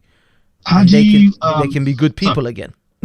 How do you reconcile being heavily critical of an ideology when someone who makes that ideology quite a strong part of their identity? People change all the time. It takes a great deal of internal strength, but if I do have legitimate concerns about what they believe, the ideology, not them personally, and they've attributed those beliefs strongly to their identity, and they don't mean harm. They're just living their lives just like the rest of us. Do you not think that there's a risk of alienating those people because of the strong sentiments that you believe that their religion influences warfare or even enables it? Well, the thing is, we have to map out how did Christianity get from inquisitions and crusaders and blasphemers and heretics and burning witches to the modern Christian world that we see today, that you can put a crucifix in a jar of piss and Christians don't even blink an eye anymore? It's just there has to be a pathway. We have to lay out a pathway that to take people from that point to this. Muslims have to have that, whether they like it or not. They're going to have to be forced, kicking and dragged kicking and screaming into this situation. We can't sit around and hope that they will eventually reach that point. Sometimes you just have to press it. There has to be external pressure in order for them to progress. You can encourage conversation. You can sit with them and think, oh, well, isn't this problematic? This fundamentalism within your religion is quite prominent in today's climate. But I don't think it's beyond reform. And I think a lot of people who are reactionary towards these kinds of these kinds of ideas that Islam is terrible and it's like a warlike religion, you're almost alienating the people who can reform it, because once you start dismissing them, I'm not saying you are. I say that kind of sentiment can you're almost like you're almost setting them up to fail before they've even begun. Oh no, because no, you're telling no, I so don't. I'm not setting them up to fail. I'm not setting them up to fail at all. I don't. I want them to succeed, but I want them to know, because I don't think Islam is reformable. Muslims are. Muslims can Yes, cherry pick. I fundamentally believe Muslims are the only ones who can reform. But that's the thing. I don't think Muslims can reform Islam. Islam will remain as it is. Muslims, on the other hand, can reform the way they The cultural attitude. Yes, the way they implement their Islam, the way they look at their Islam. That's the part that can be changed. Christianity hasn't really reformed. Christians reformed. The doctrines, the Bible hasn't changed since its not inception, but since the inception of the Council of Nicaea and the chapters they decided. Nobody's taken chapters out and put new chapters in. No one's written a new there hasn't been a new Mark, Luke, or John passage attached to the Bible, but Christians have reinterpreted those passages. They've reinterpreted how they would approach their Bible and how they look at some things in allegory and some things not so literal, etc., etc. Christians reformed, not the Christianity. I don't even think the Catholic Church has reformed that much. Sure. Yeah, they're just as regressive as any religious group. But I would say then even shifting the cultural attitude is some kind of reform. You might not be as far as you wish to changing the problematic text when it comes to warfare, for example.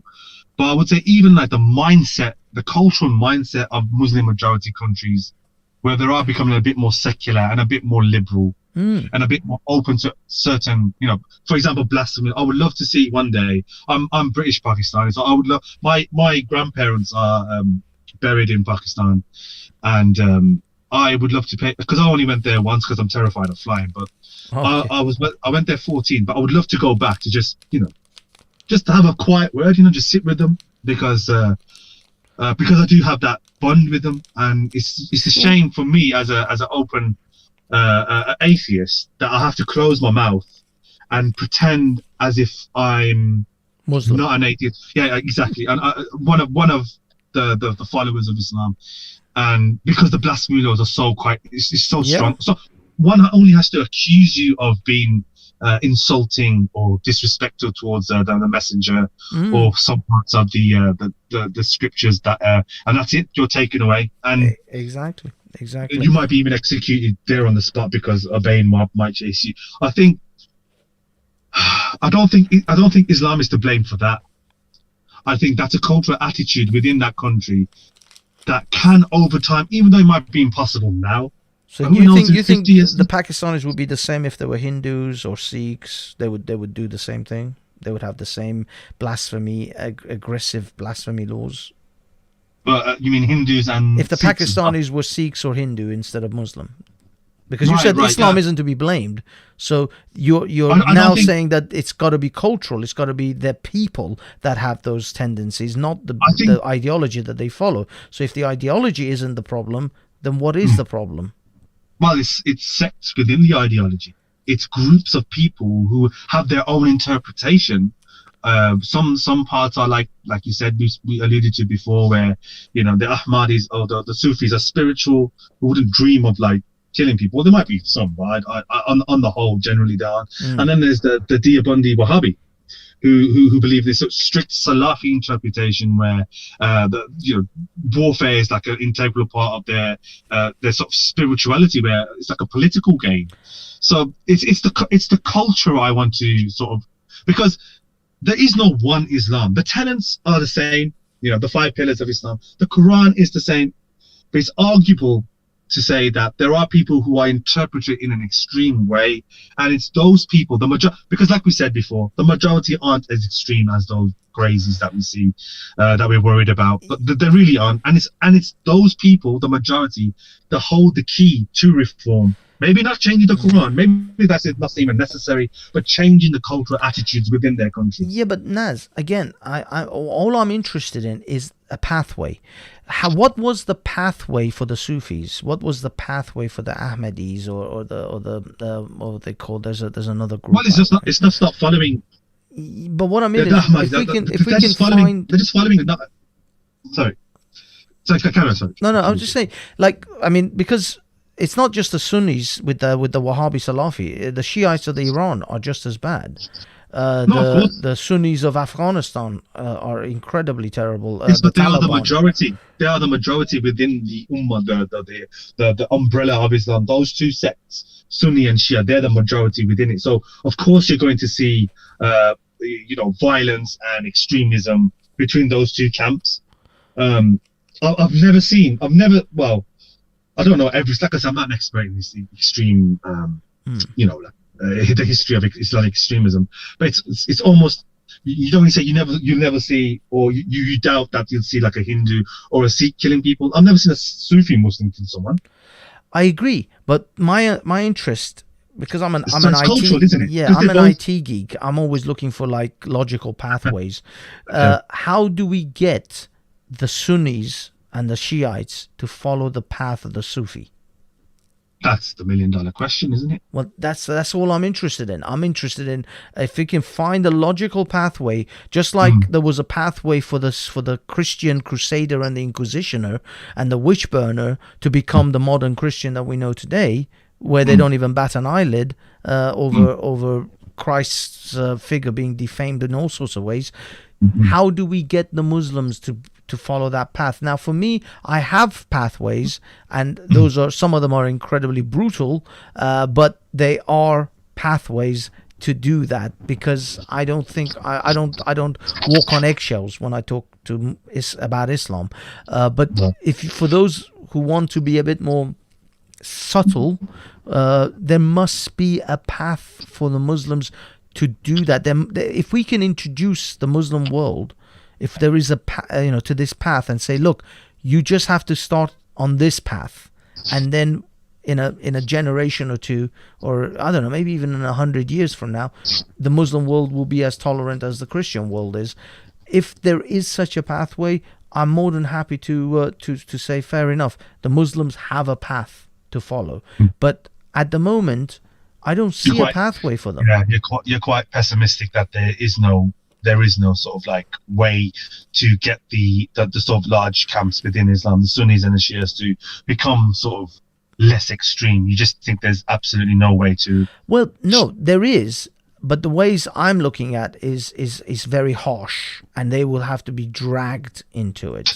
The pathway is dragging them into it, and this is by in all facets, by severe criticism of Islam from the non-Muslim world, from mockery, from satire. It's a multi-pronged attack, if you like, where Muslims have to elaborate? For example, the critiquing of Islam, and this is being done all the time on the internet, and the internet is now penetrating the Muslim world. So we've got scholarly critics who read, who will critique surahs and hadiths, and then we've got comics and mock, satirists who will draw cartoons, who will make videos, who will, people like me who will just out and out take the piss. Now, these things are all forms of getting, because I'll give you an example. Back in 2000, early 2000, when I came online and started going into chat rooms, for the first time in my life, I heard someone refer to Muhammad as a pedophile. And they were talking about Aisha, and it blew my mind. I thought, these people are going to die. They're all going to get slaughtered. How can they possibly talk about Muhammad like this? I'm an atheist, and I wouldn't even dare to talk about Muhammad like this, because I know how crazy the Muslim world is. How is it these people have the guts, have the testicular fortitude to sit on the internet and say these things about Muhammad? It was unbelievable to me. But 20 years on, there are people in Speaker's Corner standing in Muslims' faces and are screaming Muhammad is a pedophile. Yes, because they know that they'll be protected by certain laws here and certain. Yeah, But Speech law. still, even by the protection of the laws, I was scared of such a concept 20 years ago. Now I wouldn't even think twice about it. On the internet, they're doing it. They're drawing cartoons of Muhammad with Aisha all day long. Do you think that is just we sort of like the unbelievers and people who are outside the religion, we just normalize ridicule, Yes. jokes and dissent, Yes. so they'll sort of be desensitized to the Yes. extreme reactions to it. Is that what Exactly. Exactly. It started off with shocking, then eventually it became screw them, these are kafirs, they're all going to hell anyway, and it then became, you know, blasé, and it's like, this is just another Muslim Islamophobe. It's just another Islamophobe. And now most Muslims, and I again, more credit to most Muslims, that's what they do. They look at these Christians and atheists taking the piss out of their religion, and they just go, they're kafirs and they're just haters, they're just Islamophobes, I'll ignore them. For the most part, they do. Occasionally a Muslim who's, you know, a freshie, comes off the plane, doesn't realize how things work over here, and goes ahead and slaps a woman in Speaker's Corner. But those who have been desensitized, know to just ignore it, and they have been, and that to me is a major sign of progression. That's a major sign that the Muslims are able to reform themselves. They may not be able to reform their religion, but they can reform their own behavior in order not to react the way they used to be able. They used to react. So that's, and by the way, that's happened in Europe. And we're still getting, by the way, on top of that, we still get Charlie Hebdo. We still get a teacher getting beheaded and Christians getting stabbed. So amongst the Muslims becoming sort of tolerant of these things, there are still incredible intolerance within the Muslim world. But I think this is a generational thing. Within a few generations, the younger Muslims who grew up with people calling their prophet Muslim pedophile are just going to become blasé about that. And eventually this internet business will penetrate, which it is already, penetrates into the bedrooms of those children. I'm not interested in changing, I don't know, Imam Khomeini or Khamenei's opinion on Islam. Oh, are you okay? You dropped out, you dropped back in.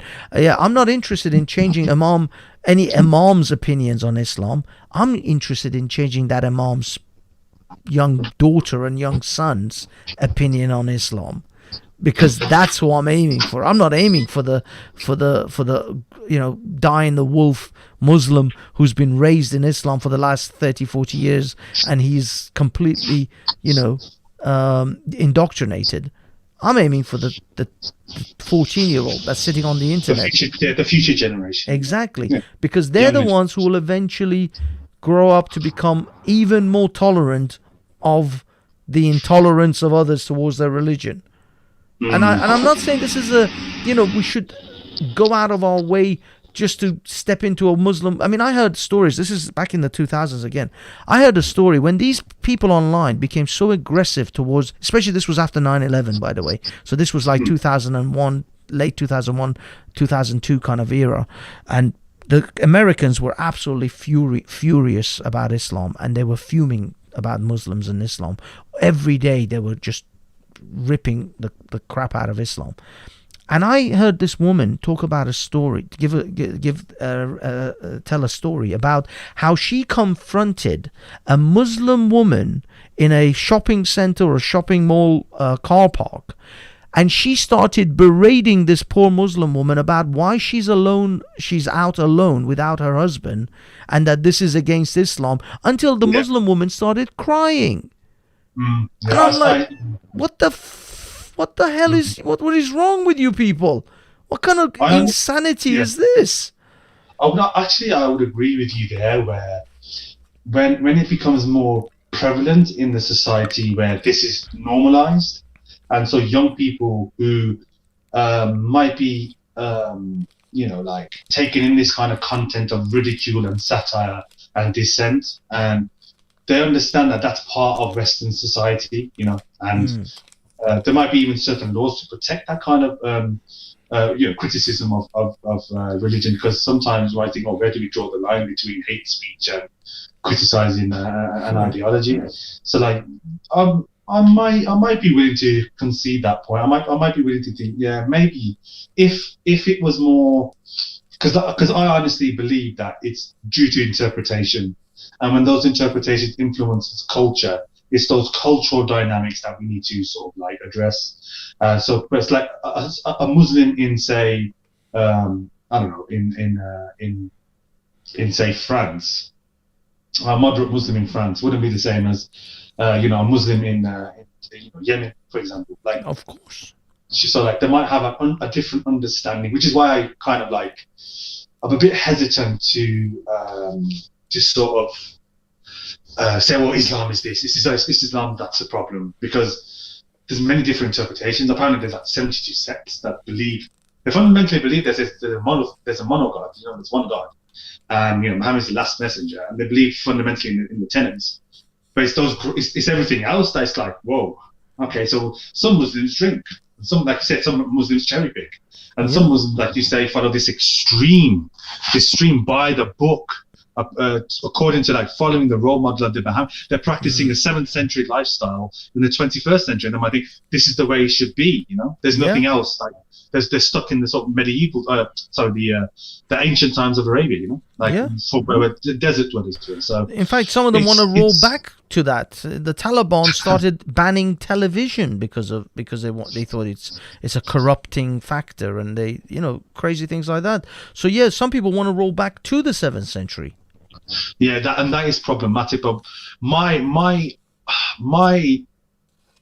issue, I really want to get down to where these ideas come from, where they're coming from, who is saying this, whose influences young generations in Pakistan, in these madrasas, where you see these sort of like, sometimes you see this indoctrinate hardcore stream, where like they're beating kids basically for getting their sabak wrong, the scripture wrong, because I used to get beaten as well by old men from developing countries. They just didn't understand that beating children was wrong, and I kind of blame the culture again. I wouldn't blame Islam for it, because it doesn't say Islam to beat shit out of kids. It doesn't say that. It just doesn't. So why did they feel culturally that was acceptable? Where are they getting this from? And it's those kind of attitudes that once you start slowly shifting, you almost inadvertently made the point for me, where you said, when it becomes more prevalent in a society, those extreme elements will, dissolve. So we'll slowly understand that this is Western society, and people have the right to speech, even if it's speech that offends you. And your reactionary sort of like, behead those who insult Islam, or how dare you, and it'll wear thin, because time and again people will ignore you. And the efficacy in your indignant beliefs will sort of like be watered down generation after generation. This is it. This is the only way. I honestly, the only caveat I have about the generational progression forward, but before I forget, I said the pathway that I also want is, I want the pathway for Muslims to one day be able to make a movie like The Life of Brian, without the Muslim world losing their mind and killing everyone that's ever was involved in that movie. Right now, I could imagine if anyone attempted it, they would all be killed. Just like Theo Van Gogh was killed for that video he made called, what was it, Submission. So yeah, right now they'll all be killed. But wouldn't it be wonderful when a day comes when Muslims will be so completely blasé about critiques of their religion that someone could make the same sort of Life of Brian style movie about the life of Muhammad, I don't know, call it The Life of Ahmed or something, and Muslims wouldn't even bat an eyelid. They wouldn't even care. It's like whatever. I just think it's great that like fundamentalists of all groups just be, I don't know, shamed or over time. It's because I do applaud what France did, where they just defiantly projected it on the building and saying, this is us, this is France, and if you don't like it, then you've got a huge problem, because we're going to stay this way. You can protest, but you have no right to sort of tell people not to do it. Yeah, exactly. You can't enact blasphemy laws upon us. Yeah, exactly. Yeah. And France has its own culture, Pakistan has its own culture, idiots in Saudi Arabia, or the Prime Minister of Malaysia, when he tweeted that's stupid shit. They have their own culture. They have their own understanding. The Iranian mullahs and the Prime Minister, he started talking about this. He basically started giving shit about to France. The funny thing is, the countries that were supporting Iran after Donald Trump tore up the treaty that Obama made with Iran. The countries that were supporting Iran were France and other European nations that were trying to defy America's sanctions against Iran and say, no, we will uphold the contract or the peace treaty that Obama made with you. And now, the second they post the picture, the Iranian threw Macron under the bus and started talking shit about him immediately for cartoons. Yeah, for cartoons, they threw their friendship with France down the toilet. Yeah, basically. Yeah. I mean, France and Iran don't have this sort of special relationship where they side with each other even though they disagree. They won't make compromises in that respect, because diplomacy doesn't really work like that. It's give and take. So what Iran saw France doing, they just thought it was unacceptable, and that's where they burnt their bridge. Maybe fixed in a later. Well, let's be honest. If the sanctions and treaties or whatever are established again with Iran, with maybe Biden being president, you think France is going to join in? No, France is like, fuck these guys. I don't. I mean, I understand why you would say that, but I don't. I think France is much more mature than that, because France isn't bogged down with blasphemy laws. They just do what every country has their own interests. I don't think Iran has much going for themselves apart from the oil reserves and the refineries that they have over there. I mean, they don't even have much of that. What can Iran offer to France that they don't already have? Of course. But the thing is that it's not in the interest of France that Iran should be more respectful and of their culture and ideas. It's in the interest of Iran and the Iranians that they should make sure that they don't burn the bridges with a country that's going to be extremely helpful to them as far as exports and possibly works with like engineering and other sort of things like that. France is certainly going to be more useful to Iran than Iran is to France is going to be more useful to Iran than Iran is to France. It's the Iranians that need France, not the other way around. So what are you doing? You have to consider who's in charge. These are like ayatollahs that like been sitting there for decades with their regressive beliefs and implemented like they lock up women for not wearing a piece of cloth.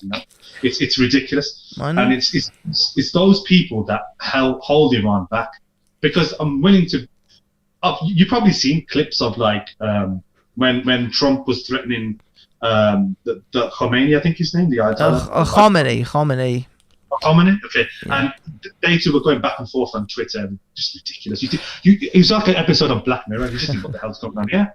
The president of the most powerful man in the world is all like teasing another idiot in the Middle East who's as powerful in that region. Yeah. So like, I just thought this is just like this is ridiculous. But it was the same. It was the same with Kim Jong-un and Donald Trump. They had a whole little Twitter spat for a while, and then they suddenly became best friends.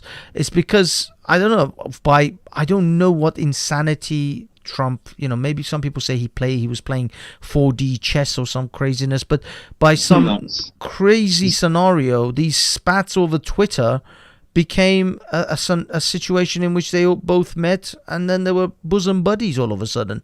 And to be honest with you, whatever you might think of Trump, he prevented North Korea going rogue. North Korea was on the verge of going rogue. They were launching missiles towards Japan just as quote unquote testing, and they were, they already have developed several, I would imagine, nuclear weapons by now, and they were, marching forward straight ahead with all that. God knows what's going to happen with Biden, but whether you hate or love Trump, he made North Korea work. I would disagree, because North Korea was rogue long time ago. They believe that their dead father is this supreme being that Well, the must be grandfather, worshipped. actually, yeah. Yeah, some ridiculous thing like that, where dissent isn't tolerated, freedom of speech isn't tolerated. People are basically, most of the country there is like living just above it. Yeah. No. I'm not talking about the actual country. I'm talking about the fact that Trump got them to curtail, or at least, to stop the aggressive behavior. Yeah, I'm not one of those. I'm not one of those lefties that are just like orange man bad and just dismiss it. I know, so many heavily critical. Yeah, well, I would say it's arguable that you can't blame him, but a lot of what he did in terms of foreign policy, I don't think the United States. I got an American girlfriend, and I ask her about stuff like geography and stuff like that. She thinks Pakistan is in the Middle East. That's all you need to know. So like, these people don't really care about foreign policy. But I have to hand it to Trump, where he has sort of like made like unlikely alliances between the United Arab Emirates and Israel, for example. I know, that was unbelievable to me. I had no idea how he managed to pull that off. I think it has to do with the 22.7 billion weapons deal that the United Arab Emirates bought. But call me cynical. Yeah, because every country has their own interests. Maybe Sudan got something out of it. Maybe, like you said, North Korea may have got something out of it. Oh, they definitely got something out of it. He made a deal with them, but the fact that he did make a deal with them was, to me, astonishing, because Obama never even attempted to develop any kind of relationship with Kim Jong-un. Sure. And I would never in a million years defend the democratic, because I'm like liberal, moderate, left, but I'm not like full-on lefty communist socialist, whatever. I'm just like, I understand that the Democrats have a long way to go, and to be fair to Trump, in that respect, he has done a lot more than his predecessor, Obama. Sorry. Yeah. I mean, it was. I mean, these little acts. I mean, what I say, internal issues with America. I'm not entirely. I just, it doesn't bother me because it's internal issues to America. It's like I have to sit around and worry about what Saudi Arabia is doing to their people, or what Yemen is doing to their people. I'm like, dude, it's their problem. I can't sit around and worry about internal issues of other countries. But not entirely, because we sell arms to them. So our country, we like to see ourselves as Britain, or like the Western as like these virtues of like human rights and this, that, and the other. But then you see Trump selling arms to the United Arab Emirates. The United Arab Emirates isn't at war with anyone.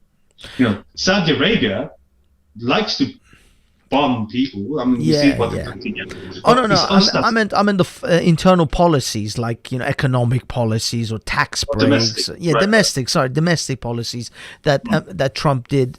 Made, whether he was good or bad, I wasn't really that worried about it. I was more interested about the kind of foreign policies that he did, and the fact that he resisted going to war with Iran was a major thing. I think Hillary Clinton would have started a war with Iran by now, if she'd won. And I'd be honest, I would be very shocked in the next 4 years if Biden ends up being the winner, which, by all accounts, it seems to be that way.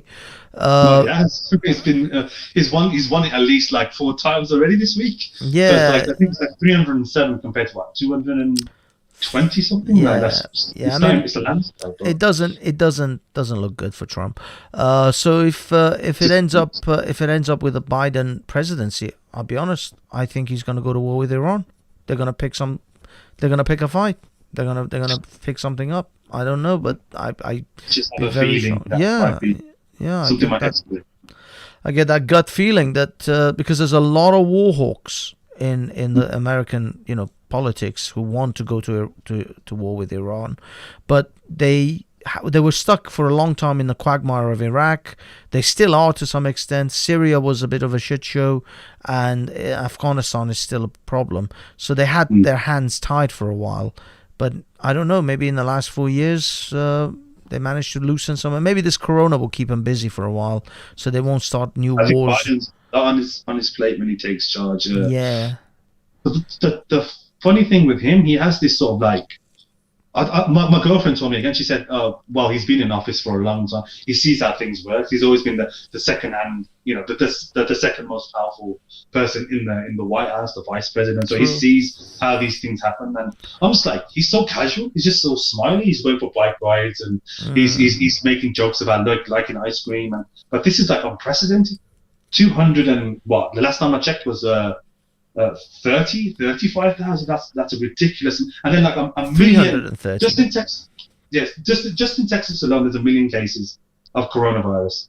My girlfriend. Oh, you're talking about the corona. Sorry, I thought you were talking about the number of number of electoral college votes that he's got. Sorry, I'm mixing things up. But yeah. America's corona. Yeah, America's corona situation is serious. I mean, this is no president elect has stepped into that kind of situation, and I don't think when he's checking his diary to see what's going to happen in the next few months that Iran's on the top of his list. I do think that he might re-enter the negotiator to make some kind of agreement in curbing their sort of uranium and nuclear programs, where they might sort of like say, look, you don't have to do this kind of thing, and sort of like come to an agreement there. Because what Trump did was kind of dangerous. We might applaud him for what he's recently done with Israel and Sudan and his United Arab Emirates, but giving Iran just backing out of it, where no one's sort of like watching them, because these people don't have their own people at best interest at heart. So never mind anyone else. Like the thing I would remind you when you think that there might be warfare is to remember, you might already know this, I don't want to seem condescending or anything, but the propaganda that the Iranian regime sort of push, they don't work on young people there. I've seen clips that you might think they're just clips, but I've seen roughly like crowds of people walking around the US flag because they printed it on the floor. Because they wanted to push their propaganda, and loads of people walking around it. They understand that this is nonsense. They can see past this nonsense. They understand that Khomeini's holding a grudge, and he doesn't like that what happened to Soleimani. Blah blah blah. And most of the people that were there, they're forced to be there. Oh yeah. They weren't mourning because these people that were crying. They might be fantastic actors, but again, they're not there out of love. They don't want to give up their day at work or with their time with their family and friends to mourn a military general that's just been assassinated. Yeah. It's absurd. It's just, I don't believe that for 1 second. Yeah, And like you said, when they killed that Qasem guy, I forgot Qasem something. Soleimani, yeah, Qasem Soleimani. The thing was, even though during the day I've got tweets, I retweeted it. During the day, people were forced to come out and pretend to be all sad and everything. But actually at night, people set fire to some of the paintings and murals and stuff that the government had stuck up. So it kind of showed where the Iranian people were really thinking. I would say like a good minority did. I mean, we don't know about the percentages. No one really goes there and asks people. Sure. But they're not 100% behind it. There are people that are sort of like rebelling against this sort of regime, and there are like fantastic feminists, genuine feminists who go out, risk their lives, and take off the hijab and think this is just a nonsense sort of like law that you've imposed upon us, and we don't have to do it. There was a revolution back in the 70s, I think 1979. Amin's Narabi's mother, I think, was part of the regime. And so, like, these things can happen. You just need to spark, just like the Arab Spring. It just needs a revolt for people to express themselves again. Because a lot of people are sort of living this sort of like suppressive lifestyle, but they feel as if they're alone. They need a ball rolling, and this is where the cultural aspect comes in. Because I would hate for the idea of some Islamophone to just think, well, look at Iran, they're following Islam and Islam's backwards. But you have to bear in mind it's the cultural aspect that influences them, and it's those regimes that have their own interpretation and wishes to implement that in law, which is why people who go around chastising other young women to wear something that isn't Islam. It's just extreme interpretation of what they believe Islam to be. So that's why I hope always like you said, you've given one sort of theory as to how to go about mitigating this sort of extreme mindset within certain Muslims where they feel indignant and start processing. Is to make it normal. Just we can't let. I do roll my eyes a little bit because I do remember the Danish cartoons a few years ago. Yeah. I think Channel 4 refused to show it, and I was so disappointed. Yeah. Because I wanted them not to sort of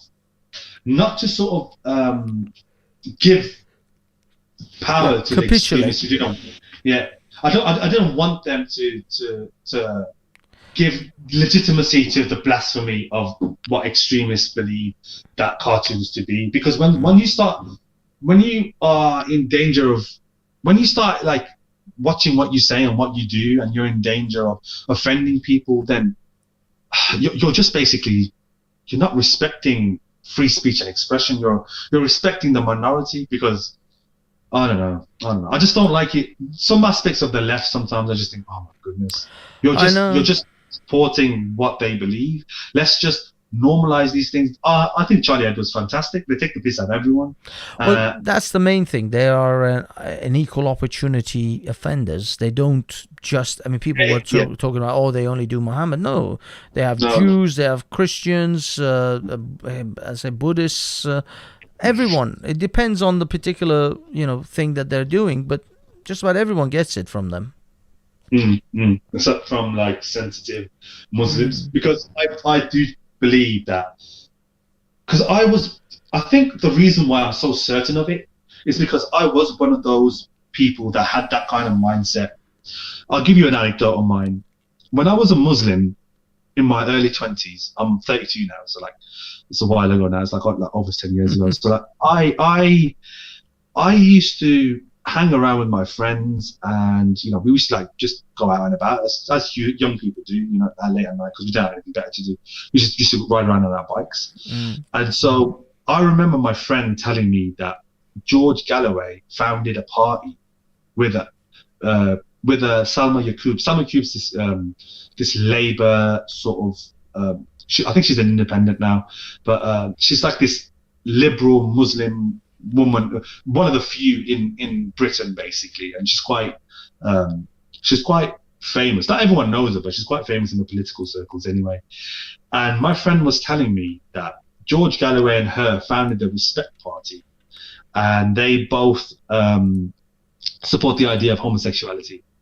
Now, me being a Muslim, not ex-Muslim, sorry, me being a Muslim back then, I just found that unacceptable, but I didn't know why. I didn't know why I didn't know why I believed in things. I just thought that it was wrong, and I felt that it was wrong.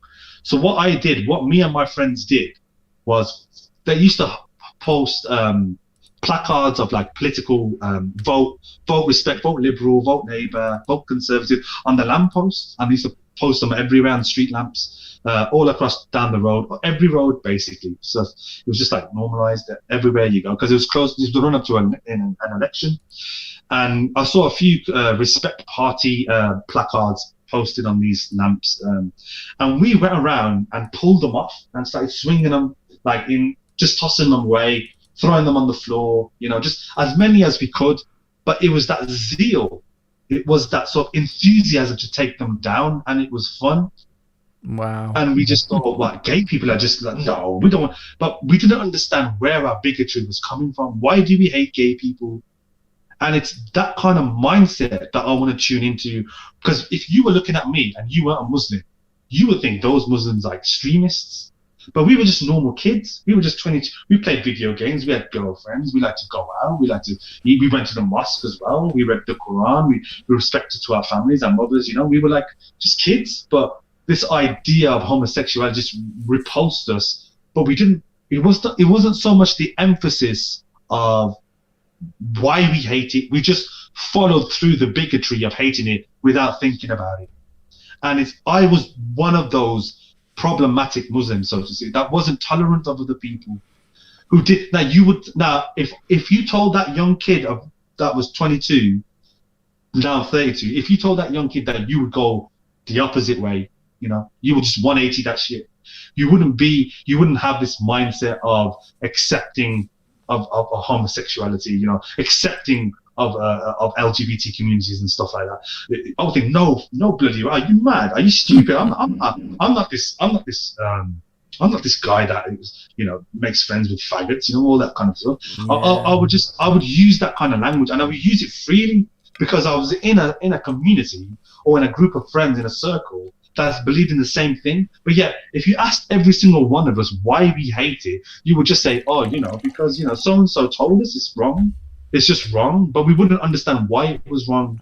So like when I see, because there are examples like Martin Nawaz, for example, he was a former extremist, and he tries his utmost now. He's 180. He's like completely against any kinds of radicalism. He's prominent Muslim that is speaking out against former terrorists, and like he founded the Quilliam Foundation, and they do this fantastic work where they challenge extremists as well as giving the extremist point of view as to what could potentially lead someone down that route and how we can go about bringing them out of it.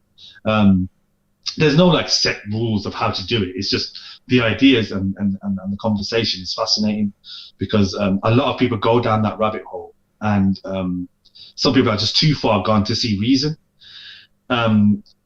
The thing with us is, I would say I was lucky because we weren't raised in a strictly ultra-conservative, upbringing. We didn't have a family that lectured us that music was haram, or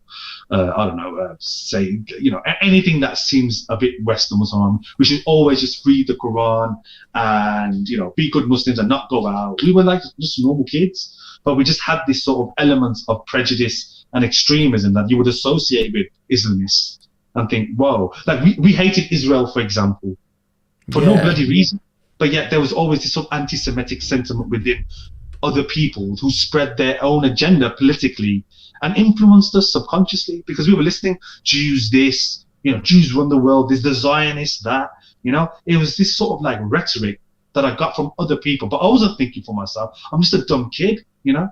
I know that I'm Muslim. I know that I believe in the Quran. I believe in Allah. I respect it. I'll kiss the Quran back and forward. Like it's the best thing ever. But if you told me like 10 years from now that you leave the religion and you're heavily critical of some of the ideas that you have now, I would never have believed you. Which is why I'm careful not to alienate those people, because those people have the ability to change the cultural attitudes. Because I was one of them. Yes. I'm living proof of that. And I'm sure like. When you were a Muslim, were you a Muslim? Sir? Well, I mean, I was born into a Shia Muslim family and father and everything. So technically, on the books, I would say, I would be classified as a Muslim. But culturally, I guess. I mean, even at school, we went to we prayed at lunch times, and occasionally I went to a mosque in a sort of Ramadan periods and stuff like that. My grandmother went Hajj twice. My mum's been to Hajj. There are Islamic influences around me, but I stopped believing in well, let's put it this way. I didn't believe in Islam from about the age of 8. But I didn't give up on God until around my late sort of 20s, early 30s, where I kind of recognized there couldn't possibly be any actual deity out there. But I was sort of a deist, if you like, for most of my life. Right. So you believe there was an idea of a God, but you just didn't know which one was true. Well, yeah, I believe there was. I sort of convinced myself, or at least I held on to the idea that there was an overall creator, but not a interfering creator, not one that gives a crap about whether you wear hijab or you eat pork or not. Not that kind of a creator, because I gave up on that, as I say, more or less around the age of 8. But yeah, it was sort of a deistic thing. But then really in my 30s or early 30s, I realized it's untenable to even hold on to that particular idea. Although I can't, it's not that I can prove it. A deistic God is almost impossible to prove. The religious people can always shift that particular character all over the place. 1 minute he's inside time and space, next minute he's outside time and space, etc., etc. But generally, I realized, there's no good reason to hold on to that one. And I'll be honest, the only reason I held on to it, for the most part, was life after death. I had an incredibly difficult time to reconcile with myself the concept that when my mom and my brothers and everyone I know that dies, I will never see them again. It will be it. The last day or whatever time I see them before they die would be the very last time I'll ever see them again. And that was a very difficult thing to reconcile. My brain had to churn away for a few days for that one. But once I accepted it, everything else was pretty easy. Was there like any kind of was there like a number of instances or a catalyst that sparked your decision to completely remove yourself from that? I mean, the deistic one, no, to get rid of, to sort of lose deism, it was a process. It was a kind of a journey that I think every atheist has to take. But to give up on Islam, it was a moment. It was a singular moment. I asked my grandmother a question about Adam and Eve, and I don't want to take it too long, but just in a nutshell, the answer was very unsatisfying to me. And, like it usually is for a child. Yeah. Because it's always like whys and whats and hows. And, yeah. And why, like, you know what I mean? Yeah. Well, yeah, the question was really around the race of Adam and Eve, because I was always told Adam and Eve were the first two human beings on the planet. And I wasn't even, that aware at the time to even contemplate the fact that it means that if they were the only two human beings on the planet, everyone is a product of incest, which in itself is a whole other quagmire.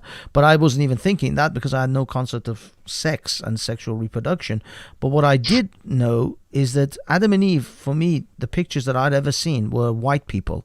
Two white people, a white man, a white woman, the whole fig leaf and them in the garden, that sort of imagery. And I asked my grandmother, if Adam and Eve were white and everybody came out of them, where did black people come from? Like, what happened to black people? I didn't even start with the Chinese and the Polynesians and the friggin' Aborigines of Australia. I didn't even start with those. Just simply black people. And she basically gave me this really terrible story about Adam and Eve falling out with each other, and God created a black woman to make Eve jealous to go back with Adam, and then they had some kind of weird menage a trois, I guess. But anyway, it was a terribly unconvincing story. So I just left it. It's always I find it interesting, like because I sometimes ask other ex-Muslims, like, what led you to this? Like it's like kind of a huge deal to especially like later on in life. I know yours was like kind of early with the questioning of Islam, but I think those innocuous questions do creep into that early age. I was a teenager when I just remember sitting at school when I was questioning Islam, because they say that when someone tells me that God can do anything, right? He's all powerful, he can do anything, And then I'm like, oh, I've got this piece of paper here, no more than two fingers width, and I can just tear this up right now, right in front of your face. And if God's all powerful, he can just, put it back together again, Yeah. He can do that. He's powerful. Or if he doesn't do it, Copperfield can do it too. But I just simply said, why doesn't he just tear it up like that? And no one gave me a satisfactory answer. But then I just met other people who said that he almost willed you to do it. He almost they say that you're in control of your own destiny because you have this concept of free will, which I don't even know what it means. Like, how can you have it if you're forced to have it? It's just kind of weird. It's the irony and the logic that I have no choice but to enact what I want to do. Like, I don't have a choice. And you don't have a choice to have free will. It's like it's hard to get out of it. Yeah. It's like running around in a maze, and you're like, oh, I'm free to run in whatever direction I want, but you're still in a maze. You're still that hamster in the cage. You're still like, you're not sure where you're going. You're just going whatever feels right to use in that moment. This is how I see free will. Exactly. So like the ticket to me was already bought the moment we were born, because nothing happens without the God's knowledge of his Son. Yeah. You know, Yeah. nothing happens without him knowing about it and him indeed, you know, with his permission. If he didn't know about it, then he wouldn't be omniscient. So. Yeah, exactly. Yeah, they always remind us, these Muslims, that that every leaf that falls down, Allah's wearing it. You know, he made certain, and it can't happen without his permission. Then I'm like, oh, hold on a minute. Well, what about, you know, the blind kid? Did Allah? Then they just weasel out of it, and they're like, oh, you know, but yeah, he just put there to just. It's a test, you see. And I'm like, why do others have this sort of extreme, harsh test that would, some stories you just think that will break the will of most people? And why did they deserve that? Why did God put them through this sort of hardship, and other people just, you know, live in ease and luxury, and it just didn't make sense. But then they just say, "Oh, Allah knows best," or you know. one thing that always got to me was this idea that it's beyond our comprehension. Yes, and that's just saying, that's shutting down the conversation. It's a cop out. Yeah. That's what it is. They don't know the answer. They're like, shut up. Yeah, it's almost like you're shutting down your critical faculty, and you're not allowed to go towards that reason element, and you're not supposed to scrutinize it too much. Otherwise, you're leading yourself astray. Yeah, and you're questioning things that are sacrosanct. You're gonna start losing your faith, and then God will punish you if you lose your faith. Well, even though He's never punished anyone for losing their faith. Yeah, it's just, I just saw things that were like injustices. Like I grew up in a single parent household, and so like it was a struggle for my mom with 3 kids. And I didn't have the nice things other kids had, because, you know, money was like, you know, we didn't have as much money as like our next door neighbors. They got all the latest video games, the coolest trainers, you know. They were dropped off at school where I had to walk or get the bus, blah, blah, blah. Yeah. So like I had a different I had a more critical mindset, because I wasn't living this life of privilege where I could just get what I wanted. You know, sometimes I wouldn't eat because my mom just struggled. She just didn't have anything. And I just understood that. Well, why do I have to go through this test? Why don't, you know? You can't help it. You can't help it because you're living through that test. And nobody, like, it's all right for someone to sit there with a full stomach and say, oh, you know, it's just a test, mate. Yeah. But would you say the same thing if you were hungry? Would you say the same thing if you were sitting outside right now and shivering? You just think, my God, this God of mine, this God that I believe in, he's terrible. Like, it just matters how strong your faith is. If and how blind, if you had a degenerate disease. Like, why does God give these children leukemia, and they die within, you know, before they even reach sometimes teenage years, before they've even lived any kind of life? God will just have, so God wants us to have, Allah wants to have these children be born, grow up to a certain age, to recognize, to have cognitive ability, to know the world around them, to know the value of life, and then God will I'm just going to give you leukemia and kill you. What kind of sadist would do that?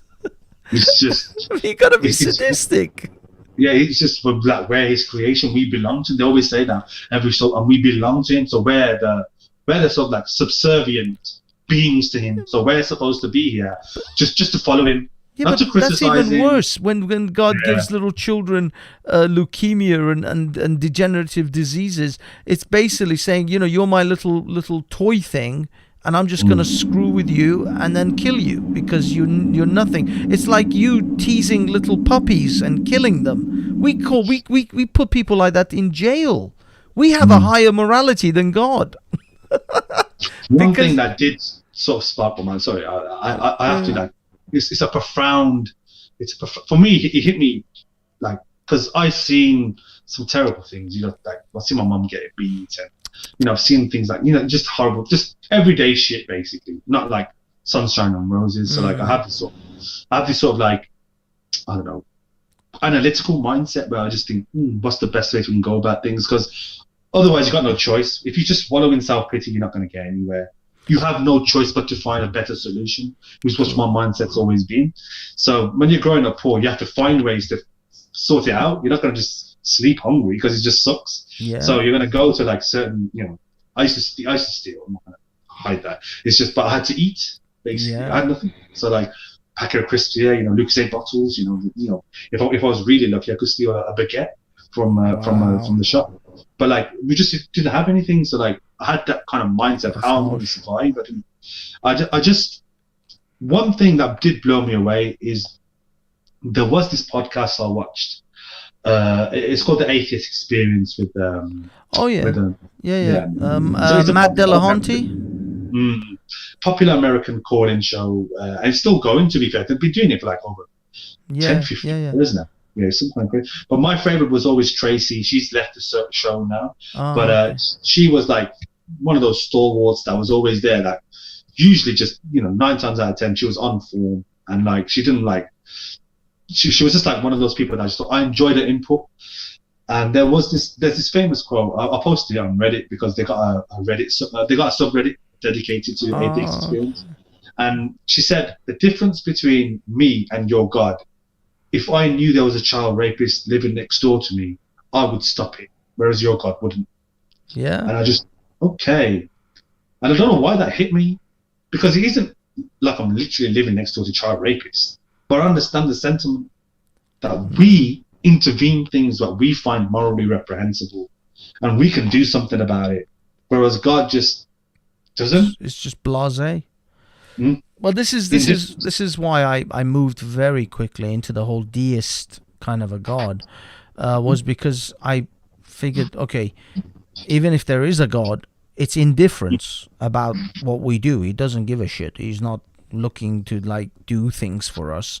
He just he's just kind of like a guy at the top of the mountain who pushed the first ice, the first boulder down the mountain and then caused the avalanche. And that's it pretty much. He created the avalanche, and now the avalanche is just rolling, and he doesn't really give a shit about which rock goes where. But that was. I just always wonder why would he start his name with the most merciful and the most kind? He clearly isn't. Well, that's the Islam, Christianity, and all the other religions obviously would start somewhere else. But yeah, I mean, there was just so many holes, so many issues, and I just realized, I'll be honest, there's just too many, even with too many unanswered questions. Too many. Yeah, there's too many unanswered. Too many just cruel things. I mean, all the things, by the way, we've been talking about is called the problem of evil. Right. It's, I saw it first from Epicurus, who posed this question. I think it was like 1,000 years before even Christianity was around, and it's basically, in a nutshell, if God is benevolent, then shoot, I do apologize. I gotta get the exact thing.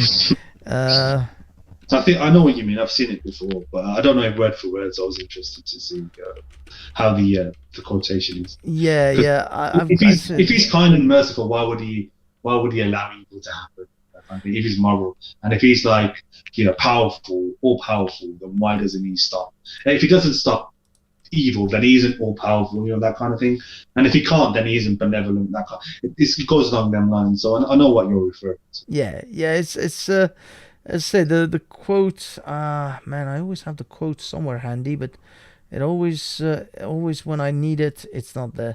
It's typical when I need the damn thing. It's never there. The philosophy of religion, the problem of evil.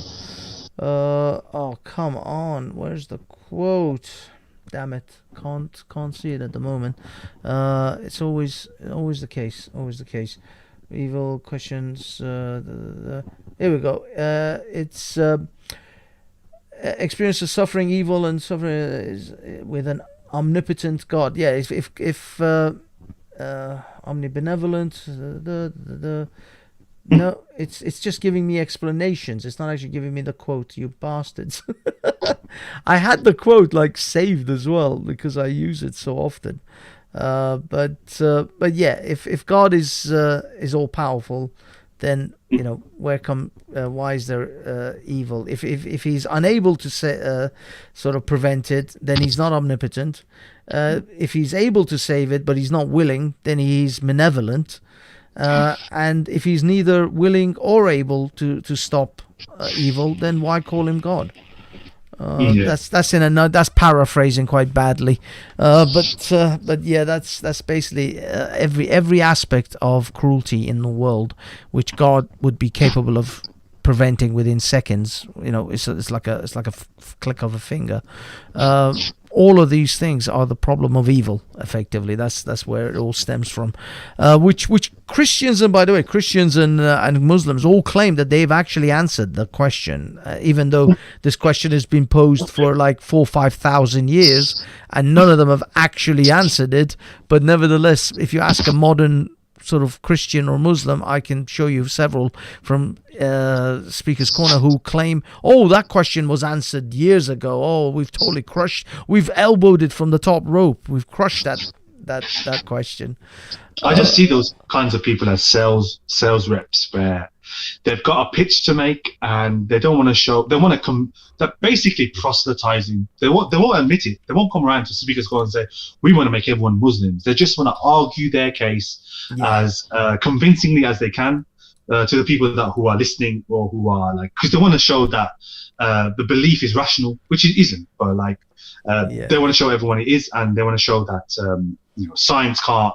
I hate that. I hate it when people say that science can't disprove. You can't prove something that hasn't. You can't disprove something that hasn't been proven. You can't prove a negative is basically what they're trying to do. They're trying to get people to prove a negative.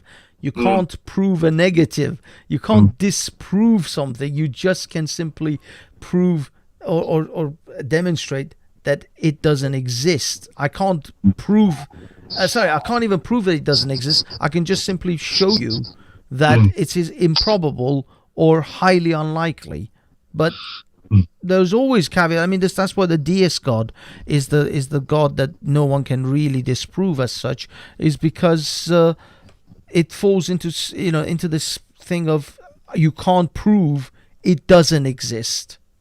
Well, you can't prove fairies don't exist. That's literally what I said to my friend, who literally said to me, he's not very bright, but I do love him. He's my good friend. I do have respect for him. But when it comes to these kind of conversations, he very, very surface level, very sort of low level shit. So he'll say something to me, well, now you can't disprove God, and then I'll be like, okay, let's just play his game.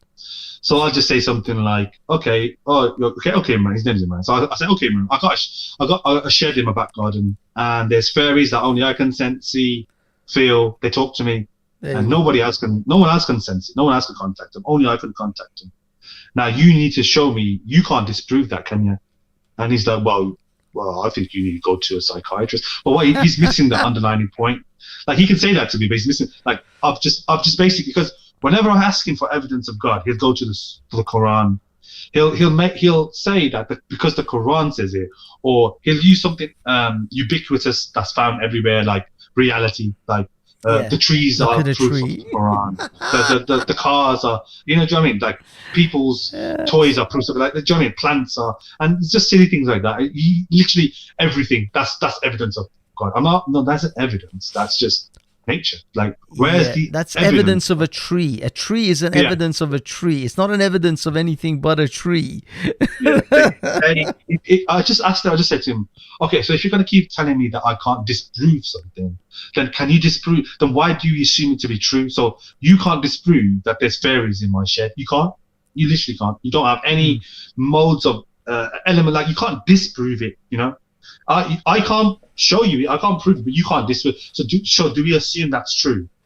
And he couldn't quite comprehend it. He couldn't quite understand where I was coming from, because I was making the same claims he was. I was saying, where is this God of yours? Exactly. It's in the Quran. Okay, what? Okay. He says in the Quran. So what? He's like, yeah, it's in the Quran, and that's so we just follow the Quran, and it's a belief at the end. And in the he did this sort of like weird thing where he said, oh well, belief is just absence of evidence anyway. So I'm like, okay, well, I don't need any proof to show you there is it. You need to disprove it, otherwise it's true. So I just play their sort of silly games. Just say the fairies have told me you have to give me £50. Now, are you going to disobey the fairies? Yeah, I could have added some caveat of saying like, oh, these fairies are like malevolent if you disrespect them. I mean, if you don't give, I mean, if the fairies don't give you £50, when the fairies have told your friend to clearly give you the £50, if you don't do it within a day or two, something bad's going to happen to you. You'll end up in an accident, or I don't know, you won't be able to get an erection for a month. I don't know, something bad will happen. So just look out for that bad thing that might happen to you. And the funny thing is, in a month, maybe something bad will happen to them. They'll trip over or something, and they'll go, see, it was the fairies. You didn't pay me the 50 quid. Now the fairy made you fall over that one today and spill your coffee. Now, there is a serious question I do want to ask, and it's something that we touched on earlier in this conversation, where I asked her, how would you go about it? Seriously, like don't hold anything back. Sure. How would you go about addressing this extreme interpretation within the Muslim faith? What serious sort of modes of thought or policy or program or some kind of conclusion or some kind of idea to challenge the extreme idea? How would you go about okay, I mean, my solutions when it comes to the problem of Islam, at least for Britain, I can't speak for. I'm not a type of person who's going to claim that I'm going to save the world. I'm going to make bring harmony to everywhere else. People have the right to find a corner of this planet and build whatever society they wish to build and live under that society, as long as they know that they have to face the consequences of their own decisions and live under the society they wish to create. So you want to go become a communist, you want to become a theocratic Islamist, Christian, whatever, go find a piece of this planet and do that thing, and then live with the consequences of your decision. But as far as Britain is concerned, for me, I'm not particularly kind.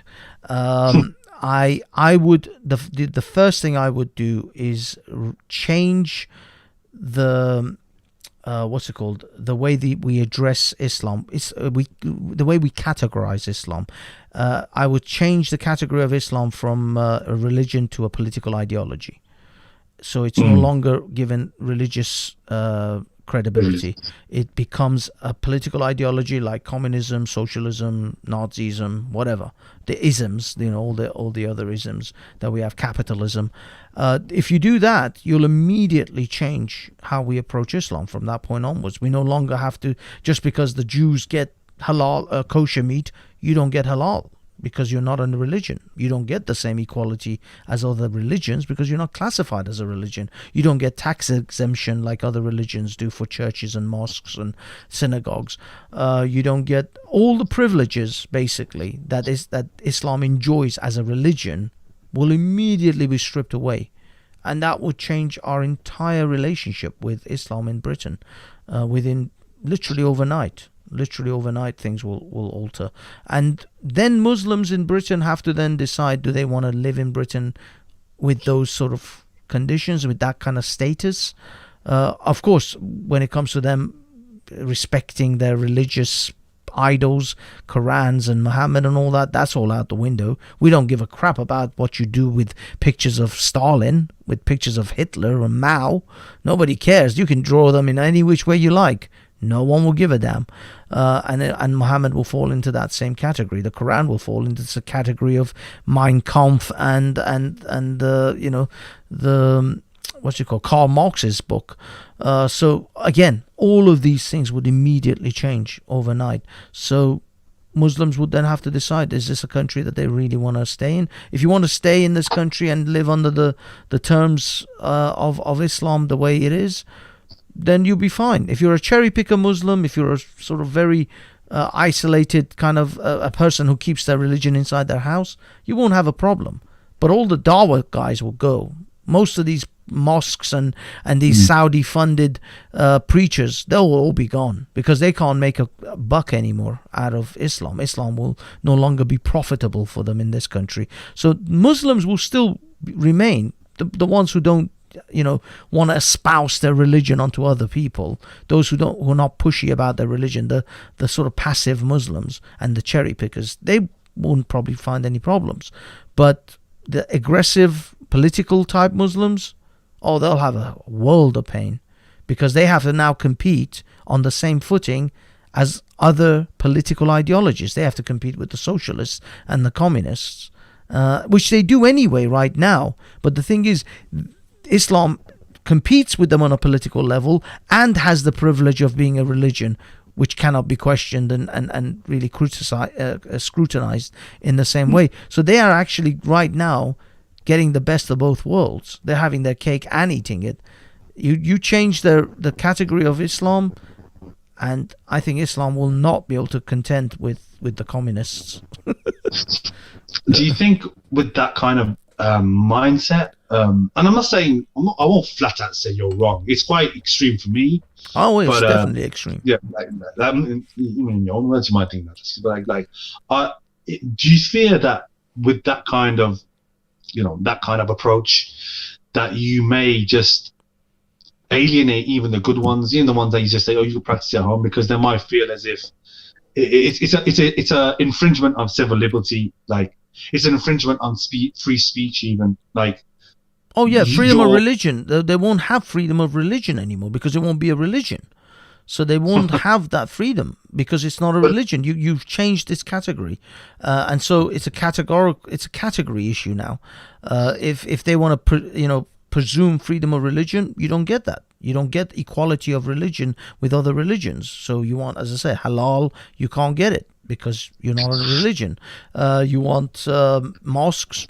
You can build mosques. You can build any size building you like. They'll be subject to same planning rules as any other thing, and you'll be paying taxes for them.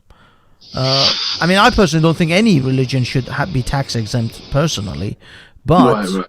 If you actually, because you got to realize most of the things that Muslims have got in this country is because of the Jews. Actually, most of the laws, things like Sharia courts, is because of the Jews. The Jews have a Beth Din court, which is a religious court for them, and the Muslims have came off the back of that and claimed for their own Sharia courts because of equality of religion. They said, well, the Jews get it, we want it too. The same with halal. Halal is off the back of kosher.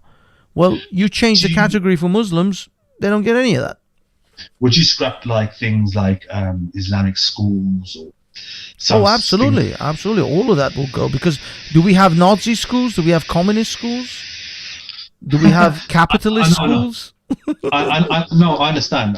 But again, you might be alienating those. Oh, there'll be a huge amount that will be alienated, and someone will feel that they have to move, and some will move, and others will stay. But we will basically filter it down to the most passive, strict Muslims that we can possibly find. We will. The only ones that will remain that will be able to tolerate this society will be the most Muslim light kind of Muslims that you can think of. They will be the ones who definitely are not going to take their religion that seriously. And to be honest with you, I don't see that as a loss. You just wish to scrap religious privileges on the whole, whether it's Christianity or the thing is, Christianity has already been neutered by secular society. I don't fear Christianity as much because secularism and liberal ideas have neutered them. Although they're trying to make a comeback, they are really trying to make a comeback right now, but I don't really see much hope for them. I don't see them gaining any headway. And the communists are also trying to push real hard. Again, I don't see them really making that much headway. I think they will try to find things like Black Lives Matter and you know what I mean. They'll try and play the university game, but eventually the people will just outvote them, because most people despise communism, especially in Britain and places like that. So I don't know. I mean, the communist thing may or may not make headway, but I don't hold a lot of. If I was a betting man, I wouldn't bet on the communists gaining any kind of political power anytime soon. So you're apprehensive about the ideology of Islam more so than, say, Christianity? Yes, because Islam, not only it's prevalent and very, very restrictive and dogmatic about its ideas and how it teaches its, raises its next generation. The Muslims have far more, that birth rate for Muslims in this country is far greater than just about every other demographic. So they have birth rates on their side, and they have a very strict, dogmatic religion, which will guarantee or give a very strong assurance that the next generation will be just as hardcore as their generation. In fact, the statistics say the second and third generations in Britain, Muslims are more fanatic than their parents. So there are good sort of indicators that Islam is a much bigger potential future threat to Britain than these communists and all these other guys, because most of these communists are not even having that many kids. So just birth rate alone, they'll eventually die out. Say if we had like Christian fundamentalists here, like we do, like they do in the United States, if we had them here, would you still feel the same way about Christianity? Because there's some people who do, I don't know how you feel about abortion, but I feel like it's a woman's basic. Yeah, I agree. I agree. Not that it's a woman's right. I just agree that it is a technology like condoms and the pill that we should, people who want to take advantage of it should have access to it. I don't think it should be used as a contraception, though. It's a different, much more aggressive procedure than the pill or a condom. You should always use contraception first, and you should always be very vigilant and make sure you don't get pregnant. But if you do and you don't want to keep the child, then it is a technology that is available to us, and I don't see any reason why we shouldn't take advantage of it. Well, I'm actually glad you say that, because you're one, like, I've never met like a conservative who said they're okay with abortion. I see a lot of, because if you scroll my timeline, I'm quite abrasive when it comes to conservatives, especially in America, because my girlfriend lives there, and Sure. I don't like the idea of when people deny, for example, when people say, stay away from the vaccine and stuff like that. This is a deep state hoax. Some people are just loony. They genuinely believe this stuff, as well as the election being rigged. I just think, oh my God, no, you're just holding America back. You're holding people like my girl back, because she's done with the United States. She wants to move here. She's done with paying like extortionate prices on generic drugs that we get for granted here. We take, like, for incident, for example. She's just done. She just wants to move. She wants a fresh start. She just doesn't like. I think Trump may have just pushed her over the edge, but But my idea to her, I always say to her, is that the only jewel in our crown is the healthcare service. In the sense that it can be better, of course. It's been diminished quite badly recently, though. Yeah, I would agree, but the current government hasn't helped that. So, like, I would say it can be better, of course, but I'm so glad we have it, because over there apparently it's like $800 to $1,600 to call an ambulance, just to call them, just to.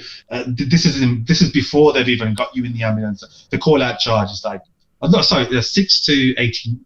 That's the threshold. So it's up to their discretion on where you live or what state you live and what laws there are. So it's just little things like that. I'm just wondering, to go back to the abortion thing, where if we did have Christian fundamentalists who discourage women from seeking an abortion, who do so in some cases in the United States where they do petrol bomb these clinics, they don't like the idea of killing unborn babies in their minds, quote unquote. Would you take away the same privileges of Christianity? Would you see that as problematic? Well, I mean, again, if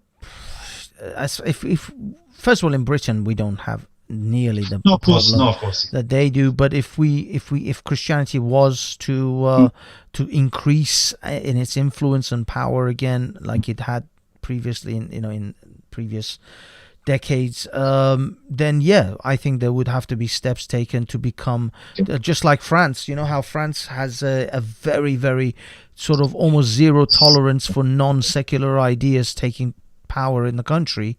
We would have to strike up laws that would strengthen and secure our secular society above any religious theocracy. As I say, I mean, Islam at the moment, this incredibly harsh sort of approach that I have towards Islam of recategorizing it will immediately solve a lot of our problems with encouraging Muslims who do not wish to live in a secular society, who want to push for Sharia. There are Muslims who want to push for Sharia in this country. No. And oh no, there are. I've heard them. I mean, you hear them on Speaker's Corner. You hear them in their videos. They absolutely say, like, Sharia is the God's law. The whole world should be run on the Sharia, as far as they're concerned. So they absolutely have no problem with living on the Sharia in this country if they could get away with it. So for that reason, I would make it so that those Muslims definitely will feel so much external pressure that they would willingly leave this country, because they just couldn't tolerate the fact that this country is not going to be tolerant of their ideology and their way of life. Would entertain any kind of whiff of religious influence in politics or like political discourse or anything like that. You just think, because they would give up. Then they'll just think there's no chance. Well, yeah, because there's law implemented to deter that kind of.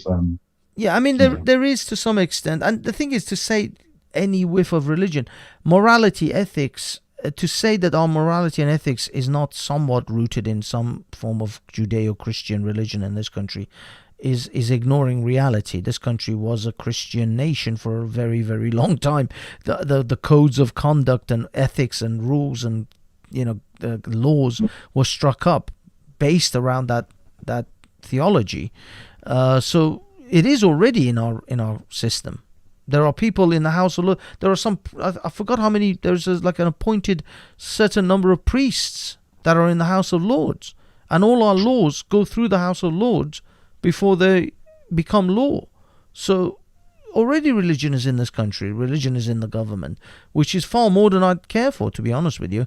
I would rather have a republic like the United States with a solid constitution. But this is the way the system is at the moment. And, you have to work with it, what we've got. But I certainly don't want any more of it. I don't want for there to be 14 priests and 12 imams in the House of Lords in order to make decisions on our future laws. And if we go the way we are, it may very well be. I mean, I don't really understand the idea of the House of Lords anymore. What are they for? I don't understand. Well, they it's don't like any powers. It's the thing is, it's a similar. It's not really similar, but it's like the Supreme Court. Yeah, it's like the Senate in America. They've got the House of Commons or the House of Representatives, then they've got the Senate, they've got the Supreme Court. These are like the tiers, the different tiers of pillars or pillars of American judicial system. They've got the presidency, which is the executive. Then they've got the judicial. And then but what's the purpose of the House of Lords anyway? I don't understand. Well, I mean, obviously, it comes from the old era of aristocrats and landlords. It's a bygone legacy thing that we're stuck with. But I suppose it provides another layer so that no government in charge will have complete carte blanche on whatever laws they want to pass. Because, like, for example, right now with the Conservatives have a vast majority in the House of Commons.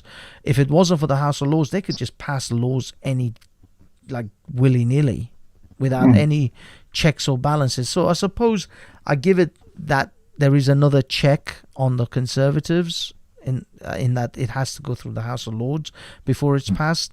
But 90% of the time, it gets passed anyway, whatever laws the Conservatives want. Occasionally, though, there are some ridiculous laws that they try to pass, which the House of Lords then holds up. So I don't know. I mean, it's a level of check, but it's not a good level of check. I think we could do far better than we could do a proper democratic house of like a Senate in the American system, where the Senate is elected as well by the people. It's not an appointed thing. You know what I mean? It's not this House of Lords bollocks. But this country is, crying out loud, we still live in a monarchy. This country is highly hierarchical, and it.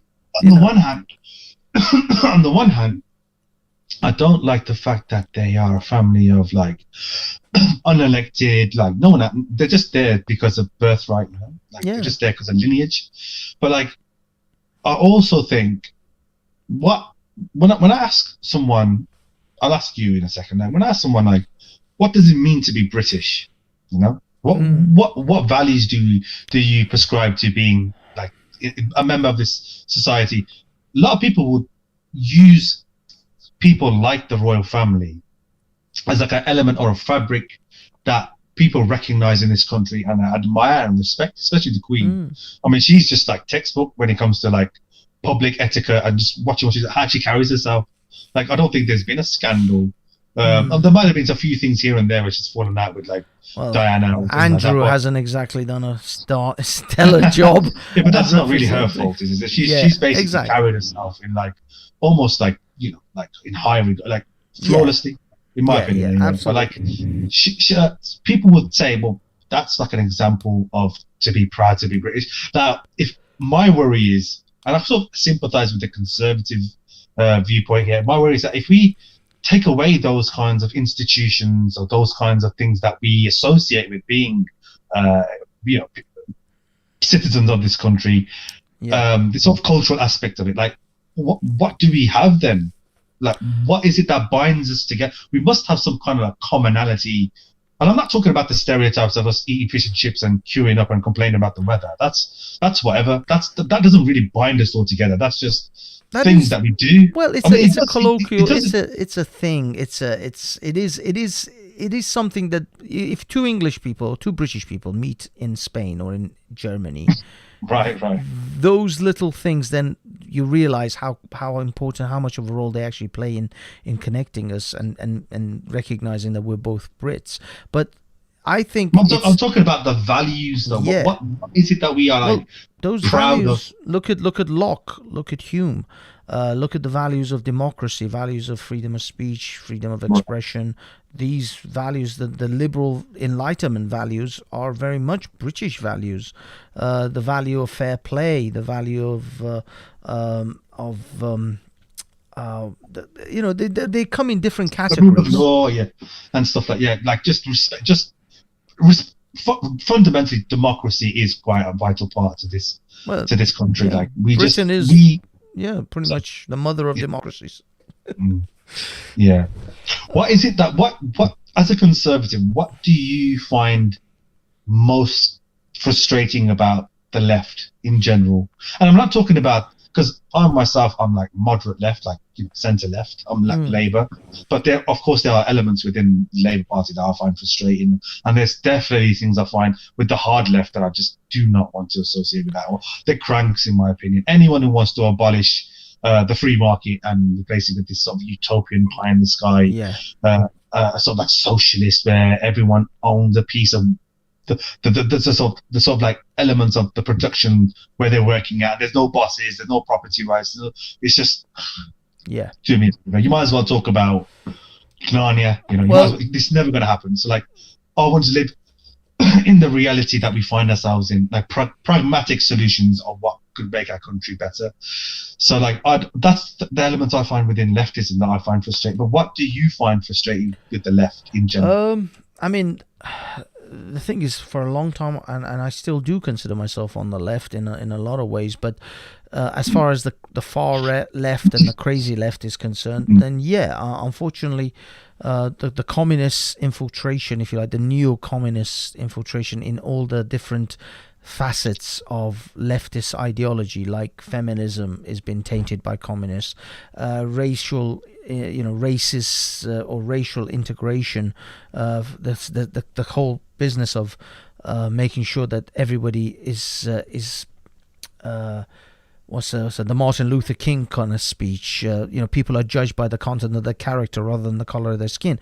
These people are literally throwing those. The BLM guys are like throwing that down the toilet. They're like, no. There are literally people who are campaigning in certain areas of the United States where they want to remove laws which were designed to make sure that no one is discriminated based on racial characteristics. They want to remove those laws because they want ethnic minorities to get an advantage, which these laws are preventing. So they want like ethnic minorities to be over and above like white people, to be considered for certain jobs, or to have short, ethnic minority or black only short lists. Well, these laws actually prevent those things from happening because they're considered racist. Because they are. You mean the affirmative action where certain not just affirmative. Yeah, no, not just affirmative action. There were literally discrimination laws. But you see what it is? These guys want positive discrimination towards their particular ethnicity. What they don't realize is discrimination is bad, no matter whether it's positive or negative. It ultimately is bad. Can you understand in an element where, say, someone for like Kamala Harris, now she's become the first sort of like black South Asian American to hold like a vice presidency, and people, I've seen conservatives like sort of like hate the fact that she's getting that representation. Do you not think that it's important to have that in higher powers, in higher places, where not give them special privileges, but at least give them the opportunity? Given the opportunity, no problem. I don't want people to be in that position just for representation. I want Kamala Harris to be there because she earned, and she's actually going to be good at her job, and she's going to actually do something of value. I don't care if she's a pretty brown lady sitting there looking. That's worse. I mean, wouldn't that be the worst thing, to be a trophy brown lady for a white man? Isn't that considered to be even worse? The idea is quite like racist in itself, but I would argue that we don't live in this sort of like everyone's on an even footing. There are some families who have more money. There are some families who don't have much money, and there are some and the statistics will show people like Boris Johnson don't end up where they are because they struggle through their life, and it's certainly not Donald Trump. But like, it's the game that is sort of heavily favoured towards a certain group in society, and I would argue that sometimes, just sometimes, it is quite a nice or a good thing to have that positive discrimination, like you said, where the representation can feel like it could be empowering towards minorities who feel that that system's rigged.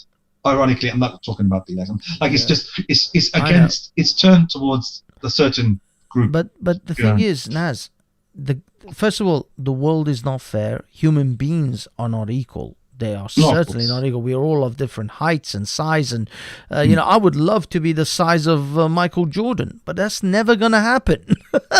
I'm stuck in this pudgy, short, fat body, and I have to make it work with wherever I'm stuck in. So the world is not fair. Nature is certainly not fair, and the societies in which we live in, we can attempt, or we can have an ideal situation where we can try to make it fair, but to try to tip the scale or put your finger on the scale in order to get the ethnic minority in there just for I don't know, visual or moral or I don't know, feel good factor, that is terrible. That is going to lead to terrible consequences. I would say, I do interrupt you sometimes. No, it's okay. The one thing I just want to finish is, sure, if you go to any other part of the world, go to China, go to Japan, go to crying out loud, India and Pakistan and Iran, these are some of the most racist places in the world. India flags up as one of the most racist countries in the world regularly. None of these countries are sitting worried about having white representation in their parliament. But you answered your own question, because they have racist a racist society. Yeah, So you wouldn't see that. but the thing But is, I see myself as like Britain and the United States and certain other European Western countries like Denmark or so. I see ourselves as like setting a higher bar than that. you That can just because yeah, we can Japan and India and Pakistan and these heavily ethnic, the largely ethnic homogenous. groups, like everyone's more or less like from the same background. I don't see that just because they are that we should make it okay that the status quo is fine here. Because progressivism is to look to the new. Well, surely. this is the thing. I don't think necessarily progressivism in that way is a good thing. I'm in a white man's country. I know where I am. I'm not under any delusions. Just like if I lived in China, I'm not going to be bitching and complaining about why there's too many Chinese people in this government. I'm in China. You're in England. I mean, America, don't get me wrong, America, Australia, New Zealand, I give them special cases because they are, first of all, extremely young countries with very young history. Second of all, they are colonized nations. So they've been colonized, and the indigenous people are absolute minority, beyond minimum minority. And so they're never going to be able to run that society the way the colonizers are running it. So in those countries, maybe there's some leeway, maybe there's some things, but I don't expect Britain to not be a white country and not to have white people running the government. I don't expect Germany to do that. I think when you're asking for like certain representations of minorities, but why within institutions? Because I think why I would say that it gives the implication, or it's evident that there's sort of like a bias in some. For example, there was a major study done in the United States. I know we're a different country, but the United States also majority white. Now, I'm not saying for 1 second that we have the same racial issues here than they are over there, but they did a major study where I think you may have heard about it. They done a study about the probability of getting a job application accepted when your name is a black American versus a white sounding guy. Letitia and Jamal is what the program was called, basically. And they done a study on what companies would think of, judging by the names. If it was a white sounding name, something like Trevor or Philip or whatever, and then they saw something like Letitia or something like Jamal, the probability of them getting a call back will be less likely, sure, compared to their white counterparts. Now, I don't like the idea that we may end up. I don't think this is as bad as them. Not for one second. We've seen the Black Lives Matter process happened over there. Of course, it came over here because there's some things that are kind of like messed up here that doesn't quite make sense. There are sort of like racist cops here. I'm not gonna deny that for 1 second. But we've got a London mayor that's South Asian. I think it's fantastic. We've got she's no longer a royal, but like everyone accepted Meghan. Well, again, except for the Gammons, of course, but that's the different story. But I want Sadiq Khan gone. You have no idea how awful he is when it comes to London. If I had my choice, he would be so gone. And by the way, the person that I would elect is a black man who's conservative. Sorry? Yeah. I said the person who I would elect is a black man who's a conservative. There's not any problem with that, is there? Well, that's what I mean. It's not a racial thing. Like you just said, it's a policy thing. I hate his policies. He's god-awful. What do you take issue with? Well, he ran the London Transport for London so badly that he had to go get £1 billion loan from the government, and then now he's imposed a 7 days a week, 7 a.m. till 10 p.m. congestion charge inside London. That means none of us can ever drive into London without paying £15 for the privilege of driving into London. I live in London. What am I supposed to do? I can see like you have first-hand experience. If he gets re-elected, he's going to expand that congestion charge to even a wider circle than it is already as well, which will include even more places that I can't go to. Surely, like something like that would be so important.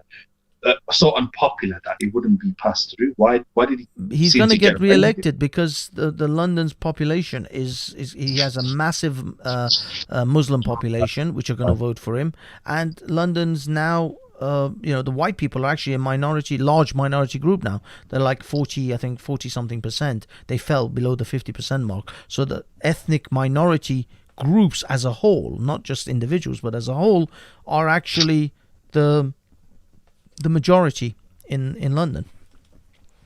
Wow. And he's gonna play to that. He's gonna play the race card. He's gonna play to the whole "I'm a Muslim bus driver's son" card, and that's how he got it before, the first hasn't time. he? He's always he's got his background up before. Yeah. So he's I gonna think use it's it again, a and bit he's gonna win. cynical to just say like that's what he does, but But that's what he does. He plays the I card. wouldn't say that's all he does.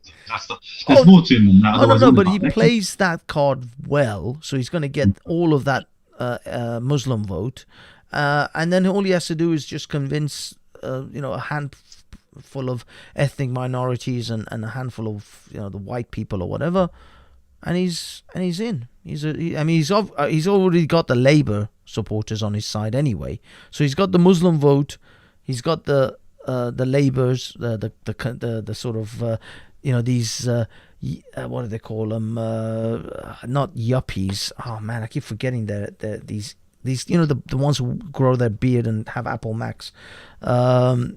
Hipsters, yeah, champagne socialists and the hipsters. So he's going to have all those Chelsea Bonds idiots voting for him because they want to be all ethnic.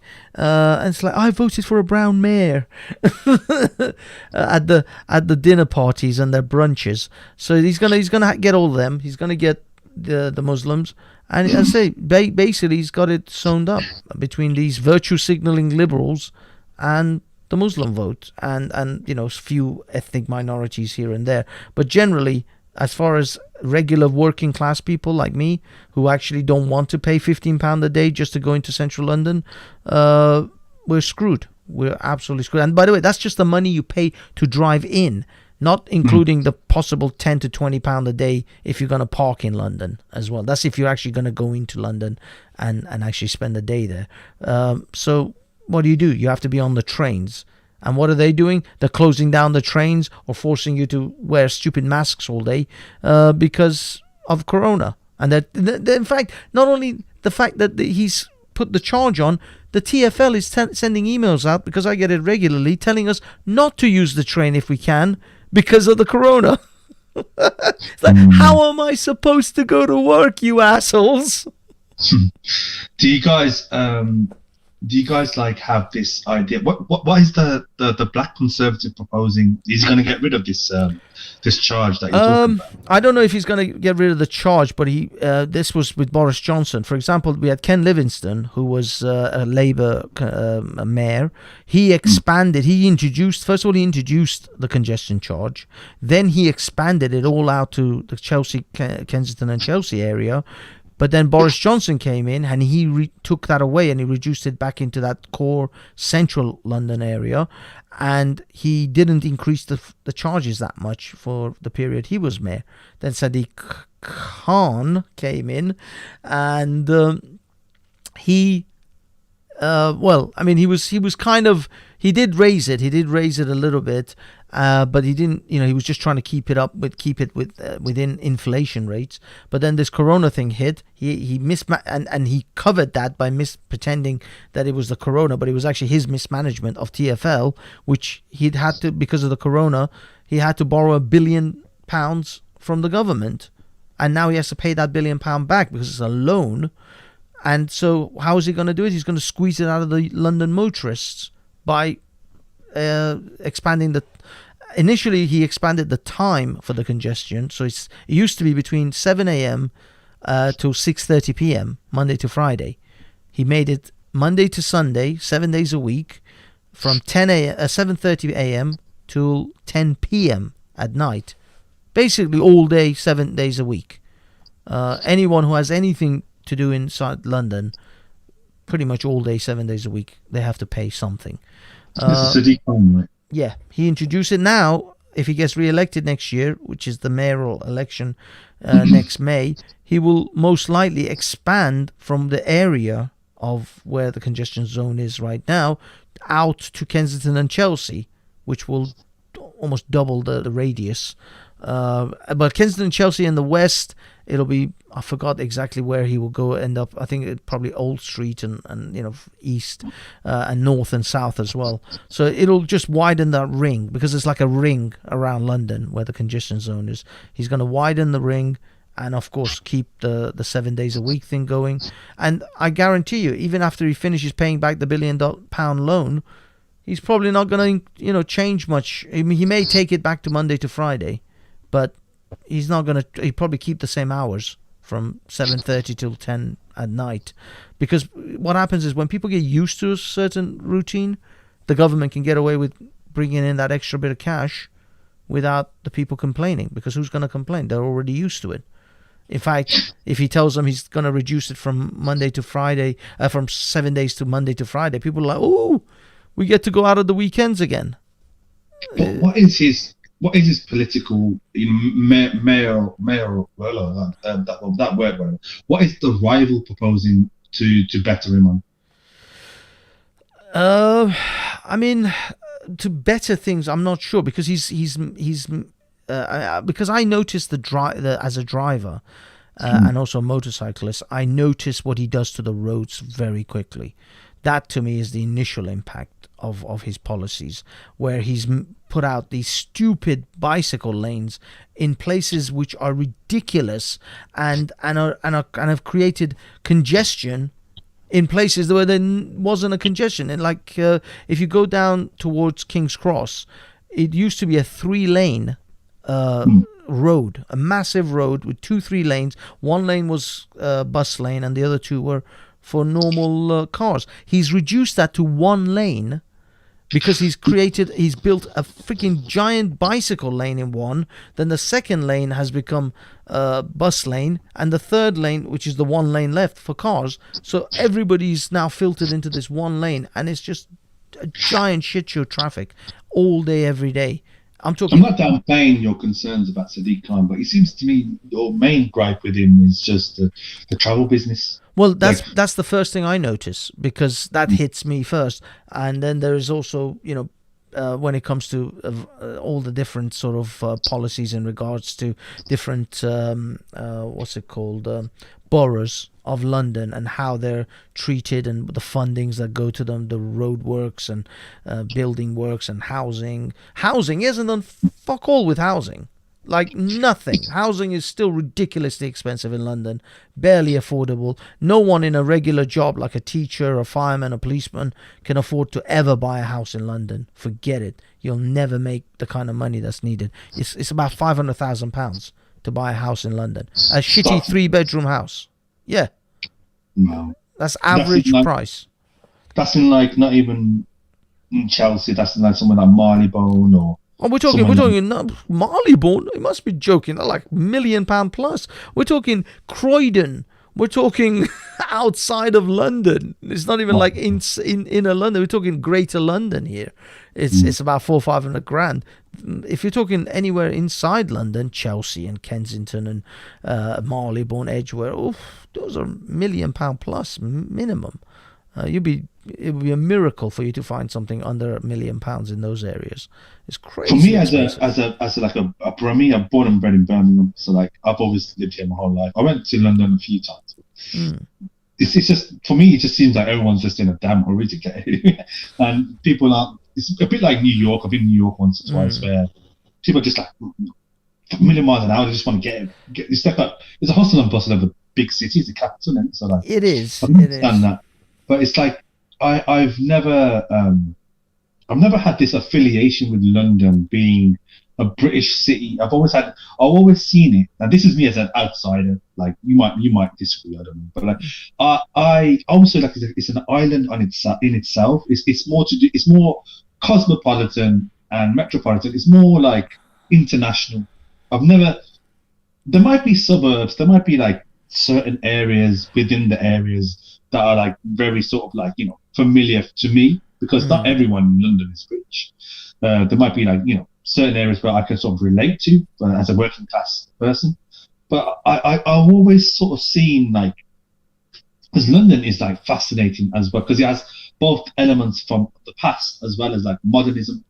And so like I see why like the old with the new, so it's kind of like cool in that respect. It's old buildings, old artwork, old shops that's been there for like centuries, pubs even, and then they see like brand new state of the art, like buildings that come that are bureaucratic and stuff like that. Obviously the government is there, but this is why I sort of think that Scottish people that are way up north are sort of like disenfranchised and sort of like thinking, we're letting those wankers down there make the decisions for us up here. They don't give a toss about us. And it's why this sort of element of like break up the union comes in. Because someone like Nicola Sturgeon, I don't agree with her, but she puts a persuasive argument. Like, why should people in Scotland give a toss about what people in Westminster think about their country? Like, they didn't have to. They've got the power to break up the union. They can. Yeah. And it's a shame. This is why I make the point that representation is key.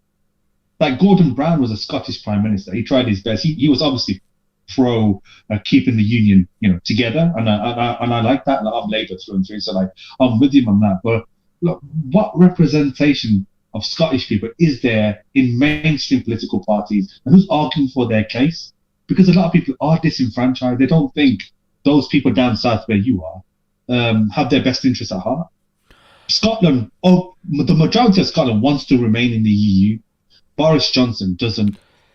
Boris Johnson wants to enact the quote-unquote will of the people, even though like half the country is literally split. It's like, well, the thing is, we're at the end of it, we live in a democracy, and the will of the Scottish people was when they had their vote for independence.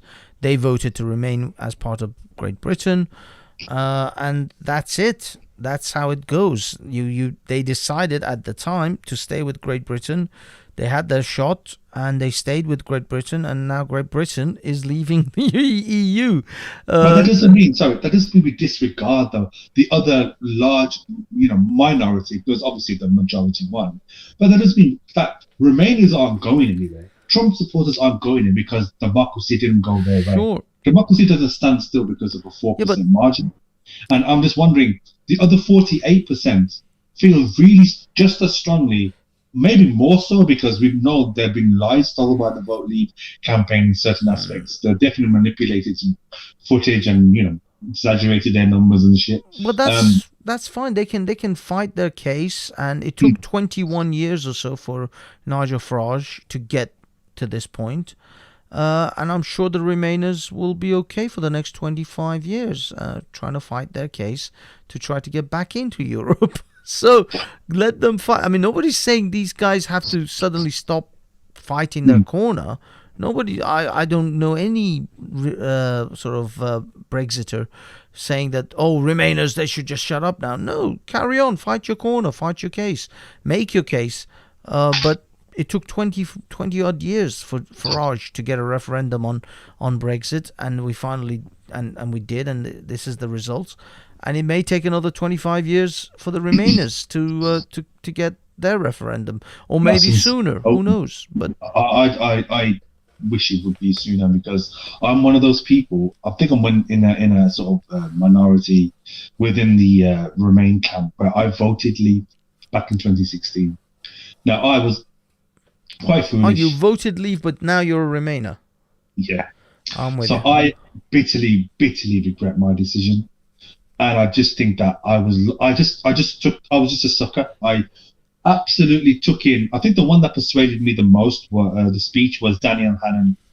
He gave a very persuasive speech, and Michael Gove as well, because it was more slogans than substance. Take back control. Take back control. This is quite. You know how Americans use Trump supported "Make America Great Again." These slogans do hit people who are quite ignorant on the larger scale of what the ramification and the consequences are of making such a strong decision as leaving the European Union. I didn't know about the single market. I didn't know about the customs union. I didn't know about the privilege that we have that we now are going to lose come January next year. I just thought this was an undemocratic institution that Still is. It is, but it Hasn't wasn't. changed. It wasn't this. Yeah, it is, but it wasn't like we didn't get anything out of it. We paid in lots more money, cool, but we were lied to. They painted blatant lies on red buses telling us the NHS is going to get, compensation for the money that we. That's a lie. These outrageous lies were the ones that. No, it's not, because we give around 350 million, I think, a month to, or it might be actually, no, I think it is about 350 million a month to the European Union. The mistake or the what they called the outrageous lie was that through compensations and through I forgot exactly, through variety of different schemes, we get back. So we give like 350 million to Europe, then Europe does their accounting jiggly pokery, and then we end up getting back through some subsidies and other things about 160 million of that back, so about half of it more or less back, but we don't get it back like in cash. We still have to cough up the 350 in cash, and then we get it back in other sort of means through throughout the month or whatever, throughout the period. So yes, we don't give away 350 and not get anything for it, but we only get half. So wait a minute, if we're giving them 350 and we're getting half of that back, why don't we just keep 350? No, but we also get the certain privileges as well. We don't have to pay tariffs on certain things. Yeah, and Canada has a deal with the European Union, and they don't pay tariffs on certain things. Japan has now got a deal. You know why Nissan decided to leave? Announced that they're going to leave Britain and everything. And they were like, oh, they're doing it because of Brexit. No, because the European Union finally managed to finish their deal with Japan, and then reduce the tariffs hugely, or either reduced or eliminated tariffs on Japanese cars being imported into Europe. The reason Nissan needed a UK base, or opened the UK base, was because they needed a European location where they produce their cars in Europe, so they don't have to pay the European Union's tariffs. But now they can produce them directly in Japan and still get the same deal. So why do they need a factory in Europe at all? They don't need a factory in Europe. They didn't do it because of Brexit. They did it because the Japanese deal went through with Europe. Yeah, I understand that. I just think when I see the hard numbers of what Brexit is going to cost. Oh, sorry, Honda, not Nissan. I apologize. Someone corrected me in the text. They're both Japanese, so but I just see that. I just see that the cost of Brexit itself apparently cost more than the entire 27-year period that we've been in it. Like billions of pounds lost just to leave. And I'm just thinking, what benefit are we gonna get by leaving? For me, it was a principled issue. I would have left the European Union back in 2010 when I actually Googled what is the European Union, which is what most people didn't. But then they did after the referendum by the looks of Google's search results. The fact is that the European Union is a deeply, deeply undemocratic, corrupt institution. And if you believe in democracy, if you believe that the people of your nation should have a say over how your nation is run, then the European Union is absolutely an environment in which you can't tolerate. You shouldn't tolerate, because it is so far removed. The people at the head of the European Union and the people at in the European Union courts are so far removed from the average man on the ground, because they're not dealing with just you as an Englishman or as a Scotsman. They're they're boxing you in as a country within the European Union. So they're not just listening to you, they're listening to the Spaniards, they're listening to the German, they're listening to the French, the Dutch, the Swede, the Lithuanian, the Romanian. They have to take all of their complaints and issues into account before your issue is even tabled. So how and the further the distance, the further the number of hurdles and people between you and the leaders who make laws in your country and decisions that affect your life in your country, the less, the more indifference those people are. Yeah, sure. I understand what you're saying, but I don't understand what specifics you're talking. What laws did they hold us back on? What did we miss out? Well, we're subject to the European Union's courts. We're subject to the European Union and their decisions in whatever laws. Yes, but we also have a say by being a member. But it's not like we're just disregarding that. We don't have answers. Yeah, we have a say, but how far removed are you and I from that say? That's how many different people are in between us. No. How far removed am I from Boris Johnson? No, we are. We're much close. He is much more likely to listen to our grievances and air our problems than some bureaucrat in the European Union. He is much more accountable to us than the bureaucrats in the European Union. He might be accountable. The argue of accountability is obviously he's the Prime Minister. He answers to the British people. But I'm just wondering, what was it that the Europeans held us back on? What did we lose on? Well, just look at the issues that they're currently having because they don't want to. The French doesn't want to give up on the fisheries in the United Kingdom, because how many fisheries, how many fishing port sort of towns basically shut down because they were not allowed to fish in British waters whilst French and Spanish were. And that's just one of the sort of memorable things that I can bring up straight off the top of my head. And then there are stupid things like putting screws in toys' battery cases, or my motorbike, the fact that I can't actually turn off the headlight on my motorbike because the European Union decided you don't get to choose whether your motorcycle's headlight comes on or not. It just comes on automatically because they decided this. Whilst for decades when I rode a motorbike, I was perfectly capable of turning on my headlight on and off as I willed it. I don't get that choice anymore. It's ridiculous shit like that. It's like, yeah, so these are like minuscule compared to the benefits that we got. What were the benefits? What were the benefits that we got? The benefits that we got, where it's a globalized world. So any cheap parts of technology that we got from, say, say Germany, for example, we didn't have to pay excess charges on tariffs based on their imports. We just got it because we remember it was like free trade almost. And we can have easier negotiations with them because we were in the same union. How many bits does Germany produce? Do you honestly think that we actually have to buy from Germany that we can't get from China? The German manufacturer, like Audi and Volkswagen, is quite popular. Mercedes is quite popular. Yeah. We buy a lot more German cars. Yeah, so they would be much more inclined to not charge us for that because they want our business.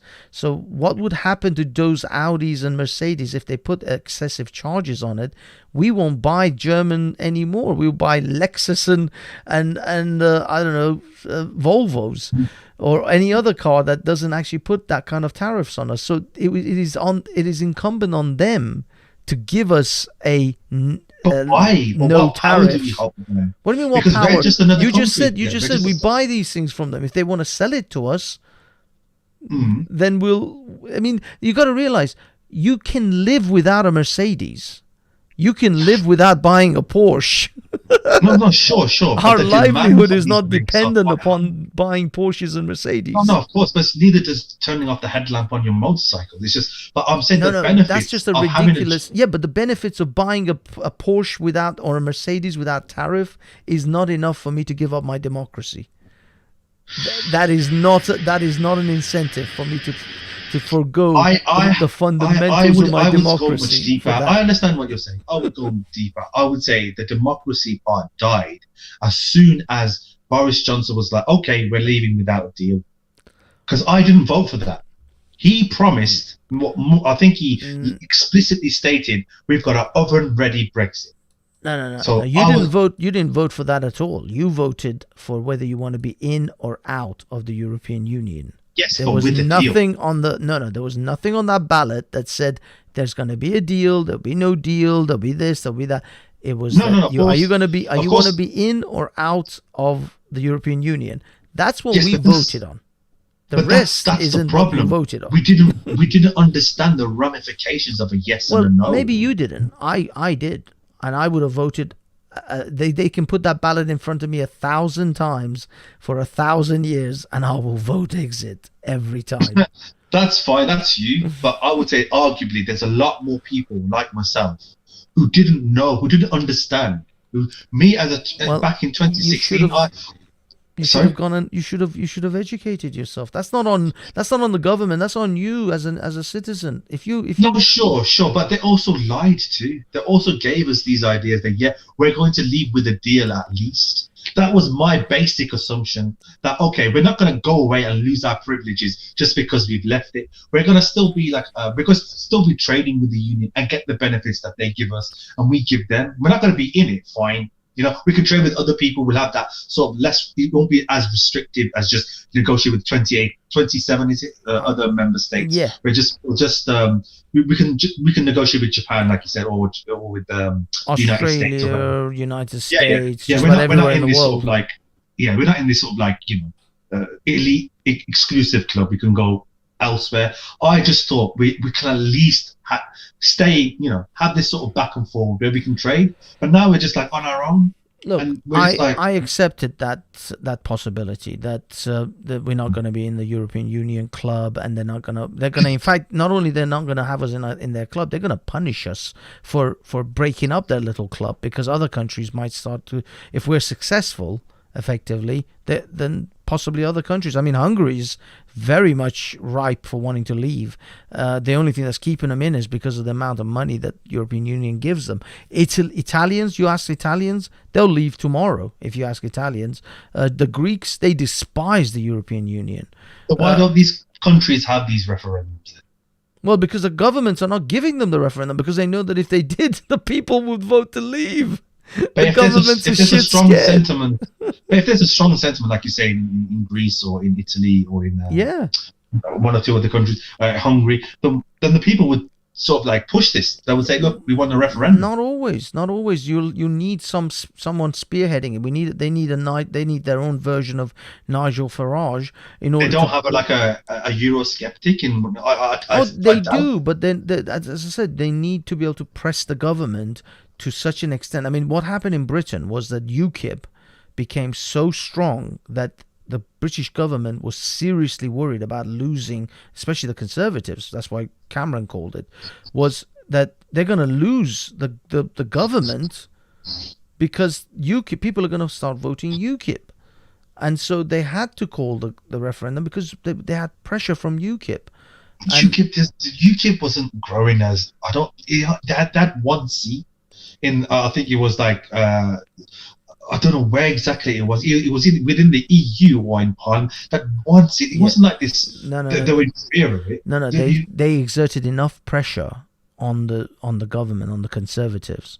For this is, you got to remember, this is UKIP in David Cameron's era, not UKIP after Brexit, or when the Brexit party came out. UKIP got slaughtered when Nigel Farage left UKIP and created the Brexit party. That's when UKIP just got destroyed.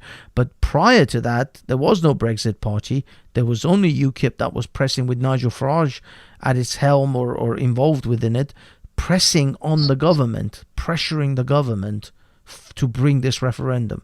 And Cameron felt enough of the pressure in order to introduce the referendum, or make it part of the Conservative manifesto, in order to get the UKIP vote, because they figured if they don't get the UKIP voters or the UKIPers to vote for them, they're going to lose, and Labour is going to come back in. So they had to appease them.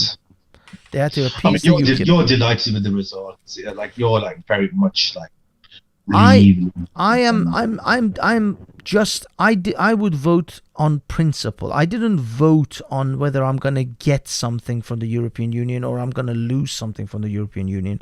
I voted on the basic principle of, is this a democratic organization or is this a farce of democracy? And when I looked into the European Union, this is, as I say, way before there was ever a Brexit in anyone's mouth. I didn't even know about the possibility of even leaving it. I just looked into it because I had an argument online with someone about the European Union, and he's like, "You don't know anything about the European Union." I was like, "Okay, I'm going to go find out." And I started Googling, and I was like, "Holy crap! This is a terribly terribly put together. This is an authoritarian system. This That's one thing not... I wouldn't agree with you. Yeah, they do. They don't have like elected officials there. Like, no, it's terrible. It's the commission is all selected individuals, and they're the ones who really wield the power. The MPs, the MEPs, they got no power in the European Union. They are piss weak. It's unbelievable, and they're the ones who are supposed to represent us. And they're they're the representatives of we have a handful of representatives from Britain, but then there's all these other countries, and most of our needs are probably lost in the noise in most cases. I just don't think what we've gained by leaving like the second largest. We gained a nation. We gained our independence as a country, and these are just platitudes that don't really have any sort of weight behind them. We already had our nation. We already had our democracy. I mean, it might have been democratic with it, but we weren't losing our sovereignty because we were part of it. We still had our own currency. But how long would we be able to hold on to that? You think if Remainers had won, the European Union wouldn't push us to adopt the euro? How long do you think we could fight off But we've always rejected that. We've never sort of entertained that idea. No, we absolutely did. What's his name? Gordon Brown. Don't you remember his 5-point test or whatever he had for the European Union, whether we should join the single currency or not? He had a series of tests. I seriously doubt that would have been passed through to like the British, and they would have said, yeah, let's just change our currency to like the we wouldn't be choosing that. The European Union would force us to do it. They would literally make it part of our arrangement as being in the European Union that you have to now adopt the single currency. They would eventually come to a point where they would say, in order for you to keep your membership, you have to now adopt this currency. Then what would you do? You'd leave or you stay? Was this like I don't really know about this. So was this when Gordon Brown was in charge? Was this proposed or was this a hypothetical? No. When Gordon Brown and Tony Blair were in power in that era, the British government, was contemplating joining the single currency. And Gordon Brown had some economic, it was like a 5-point economic test to whether it's feasible or whether it's beneficial for Britain to join the single currency or not. At the time, it wasn't. The euro was too volatile, and it wasn't, because the sterling is quite stable, believe it or not, considering all the shit that it goes through. It's a very, very strong currency. And it wasn't beneficial to us to give up the sterling, the pound, over the euro. The euro was just too, it was too shit. And it proved that with Spain and Greece and all these countries being so volatile, it puts the euro at risk. This is why Germany is constantly funding all these other countries, constantly pouring money into these failed countries like Greece and Spain, is because if they go down, Germany goes down, because they're all part of the same single currency. So Germany's propping up all these countries, telling them, pay your fucking taxes, behave, quit frivolously spending money, and be more frugal like the Germans, in order to keep this single, because they're all tied together. It's like a piece of rope where they're all got a piece of it wrapped around their waist. If one falls, they all fall. But does the principle of, say, because I see there's a lot of like what ifs within your argument. Like what if the EU did this, and what if the EU did that? What if they took, like, shredded away slowly our sort of sovereignty and our democratic powers in Britain? I just think does the benefits outweigh the negatives? Yeah, and I'm saying we've lost a whole lot more than we lost. If we've lost anything, we've lost temporary economic benefits. But what we gained is a permanent, or something that has far more longevity, which is sovereignty and democracy. If you care about these principles, I didn't vote on on economic No, I understand. wins and losses. I voted on a principled issue. For me, it was a principled issue, and that principle hasn't changed. It hasn't shifted. So it does. For me, it doesn't matter if. I mean, we're all in the shit anyway. This corona has devastated our economy anyway, and we're going to be suffering for the next decade at the minimum to try to recover from this. So right now, is being in the European Union any better than not being in it? Because the economy of the globe is screwed, and the Germans and the French are not certainly going to come out and help us out, even if whether we are in the European Union or not. Well, you don't know. No, you don't know that. You can't just say like, no, because as soon as the corona thing hit, they all closed their borders and circled the wagons and looked out for their own. Because they had to. Exactly. It was more of a health issue more than. And it will be the same for their economies too. You think what the French are going to give a shit about the British economy before theirs? No, but that's not because they don't give a shit. Because they have to. It's more of a necessity rather than a choice. Yeah, but they don't give a shit either. Even if it was a choice, they still wouldn't give a shit. But you're post hoc justifying what's happened now. No one foresaw this in 2016, but now because of what's happened, you're like.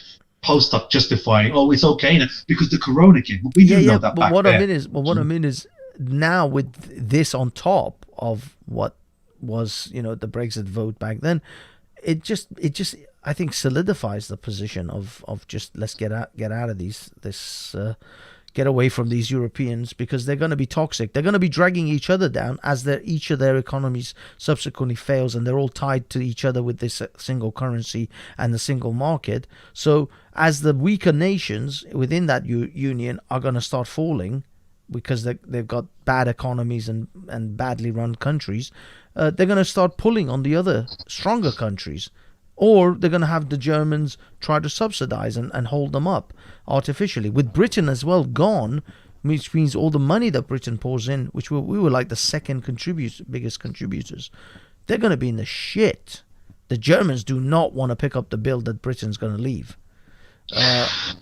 So I don't know. I just mine was more of a person. I'm working class, like I said. I was working in a warehouse. I used to drive. I still drive a forklift, well, now and then, because work's kind of like scarce now. But I was in a factory in Birmingham, W.H. Smith, and my sort of problem with the free movement thing was that I sort of felt like threatened by these migrants that come from these EU countries, and they were cool ass people. It wasn't like I had anything against them or like I didn't like them or anything like that. I just thought that my position's always threatened because these were people that were willing to work or go that extra mile or stay behind for those extra hour and a half or 2 hours if they wished, or even 5 hours sometimes, where they will just work because there's no alternative for them, because they've come here to work and get as much money as they can to provide for themselves and their families back home. Because a lot of them did come from like former communist nation, Poland and Romania especially. But yeah, these migrants were always like cool and hardworking people. But I did have a quiet resentment in feeling that I'm British, like I felt like we should be looked after first. And so whenever I saw like work drying up or being rejected because my position has been taken by Bogdan and Marius and all kinds of other people that worked in the warehouse, I'm like, oh, they're taking our job. So I got this mentality, and then I thought it was easier to blame them because they wanted to work harder, but I didn't really see that. Why is work drying up? Because surely immigration drives more productivity. Surely because of the mass influence of cheap labor, these companies should provide more work because there's more efficiency going on. I didn't see that. I just thought, and honestly, it's easy to blame the migrants but not the government, because the government, I know 0-hour contracts were a labor thing. I understand that, but they were massively popular, or they became more and more prominent under the conservative government. And so with 0-hour contracts becomes less, there becomes less like work stability. You're not guaranteed a shift.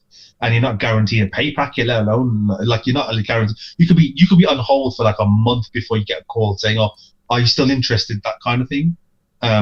And sometimes you could just be overworked and be like working like 15 hours a day, seriously, where they're allowed to do that because there's no hours in the, that's why they call it 0 hours. It could be zero or literally till finish. So there's a lot of people that did stay behind and did overtime and sort of were, I would say, exploited, because I don't think anyone should be working that 15 hours a day. It's not, that's ridiculous. Like these are long, they come in really early in the morning, 6 and 7, and they finish like 10, 11 at night because they can. The company can do that because they make it. Who's gonna like say no to them? You know, they need that money. So I found that quite exploitative. You know, and so my issue was more of an emotional, anecdotal, and sometimes James O'Brien does touch on this. He says, because when callers ring into his show on LBC, arguing the case of Brexit, and he asks them, well, why? How is Brexit? What is it that you're voting Brexit on? And sometimes, most of the time, because I'm not an eager listener to his show, but the clips I've listened to, these people didn't give a sufficient answer to how it would impact them personally. Well, whereas if I did call back in 2016, I would say, look, you know, I'm working class, you know, I don't have that much skills, and I've got a family, you know, so that work was really important to me. And even though it was like £6-7 an hour, it's like rubbish wage, like I enjoyed like earning that bread, you know. I felt like I was a productive member within that warehouse. So I don't understand why I was laid off because Bogdan and Vladimir and you know, they stayed behind for those extra 3-4 hours because they had to. And I just thought, then this quiet resentment grew, and I think a lot of people in my position felt the same. I can't speak for everyone, of course, but I would assume like that's what sort of gave them the sort of like leverage to go towards, okay, you know what, if we leave, then these people won't be here. Don't have, well, basically, they won't have the rights as I do, because I just thought, what is being British meaning? What does it mean if I'm not being put first, at least, you know, or like at least given priority on some things, instead of just because I saw that they had the same privileges I did. I wasn't resentful towards them. I was resentful towards the company that didn't distinguish between us. Like someone who can barely string together a sentence and, you know, is broken English. But just because they're willing to stay that 3 hours extra. My girlfriend reminded me, like, well, Naz, it's your own fault for like not standing out amongst the crowd, you know, amongst the workforce as to why they would keep you. You were just another number. You were just another person that did, just because you speak fluently or you were born here, the company doesn't care. They just want productivity, you know. They want people to work that extra bit harder. And so my sort of vote became sort of like, oh, no more movement. That sounds great, but I just didn't know what that meant. So what I've inadvertently done, and I regret it, like it's like we've shut our own borders, but we've shut ourselves from the rest of the EU, where there are people who come from those countries who wish to want to work here, but now they're just like, oh, and now we've shut ourselves from working over there too. We've basically lost that privilege. I mean, you can still do it, but that element of free movement where you don't have to wait in queues, you got an EU passport and you can sort of venture into whatever country you want and explore whatever career you wish to, if you so wish. I just didn't understand. I suppose again, it's different. Okay, in your 30 odd years of life, how many times have you gone to Europe in which you thought, if I didn't have this, it would be so awkward if I had to go into that, I don't know, non-EU line and wait with all the other guys? It would just take forever. It's so, thank God I've got this EU passport. But then again, if I give my anecdotal opinion on it, that doesn't mean my anecdotal opinion is correct. It just means personally it doesn't affect but me. I can give you my anecdotal experience, because I was waiting for you to give yours and then I would give you mine, and we can compare and contrast. Of course, it's not definitive evidence. It's just Mm-hmm. how your life, your experiences have come across versus But mine. I would argue that globalism in itself is just great to have like technology that is just cheaper and made, and it's kind of instant, like where we're trading stuff. Yeah. No. I don't want to divert too much into that. I'm saying the passport thing. How many times have you actually gone over to Europe and felt that this was, it was awesome that I could just. And There you go. absolutely, yeah. I on the other hand have been to Europe before I had a British passport, and after I had a British passport, and before we were able to go without a visa, and after we could go without a visa. And going without a British passport is a fucking nightmare. Don't ever go to any European countries with any other passport than a British one, because it was god awful. Going there before you had to get a visa, which at the time was actually just little boarding cards that we had to just fill out. It was very simple. Again, piece of cake. Never even felt it. In fact, I've been to the United States in the same scenario before they had to go through like this electronic online visa situation.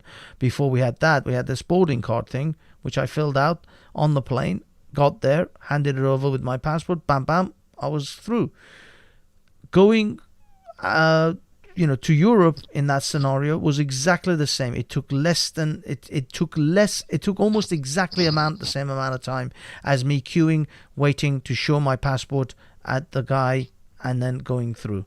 It was almost on the same level. So there will be almost no change to your experience of going to, I don't know, Termalinas or Malaga or I don't know,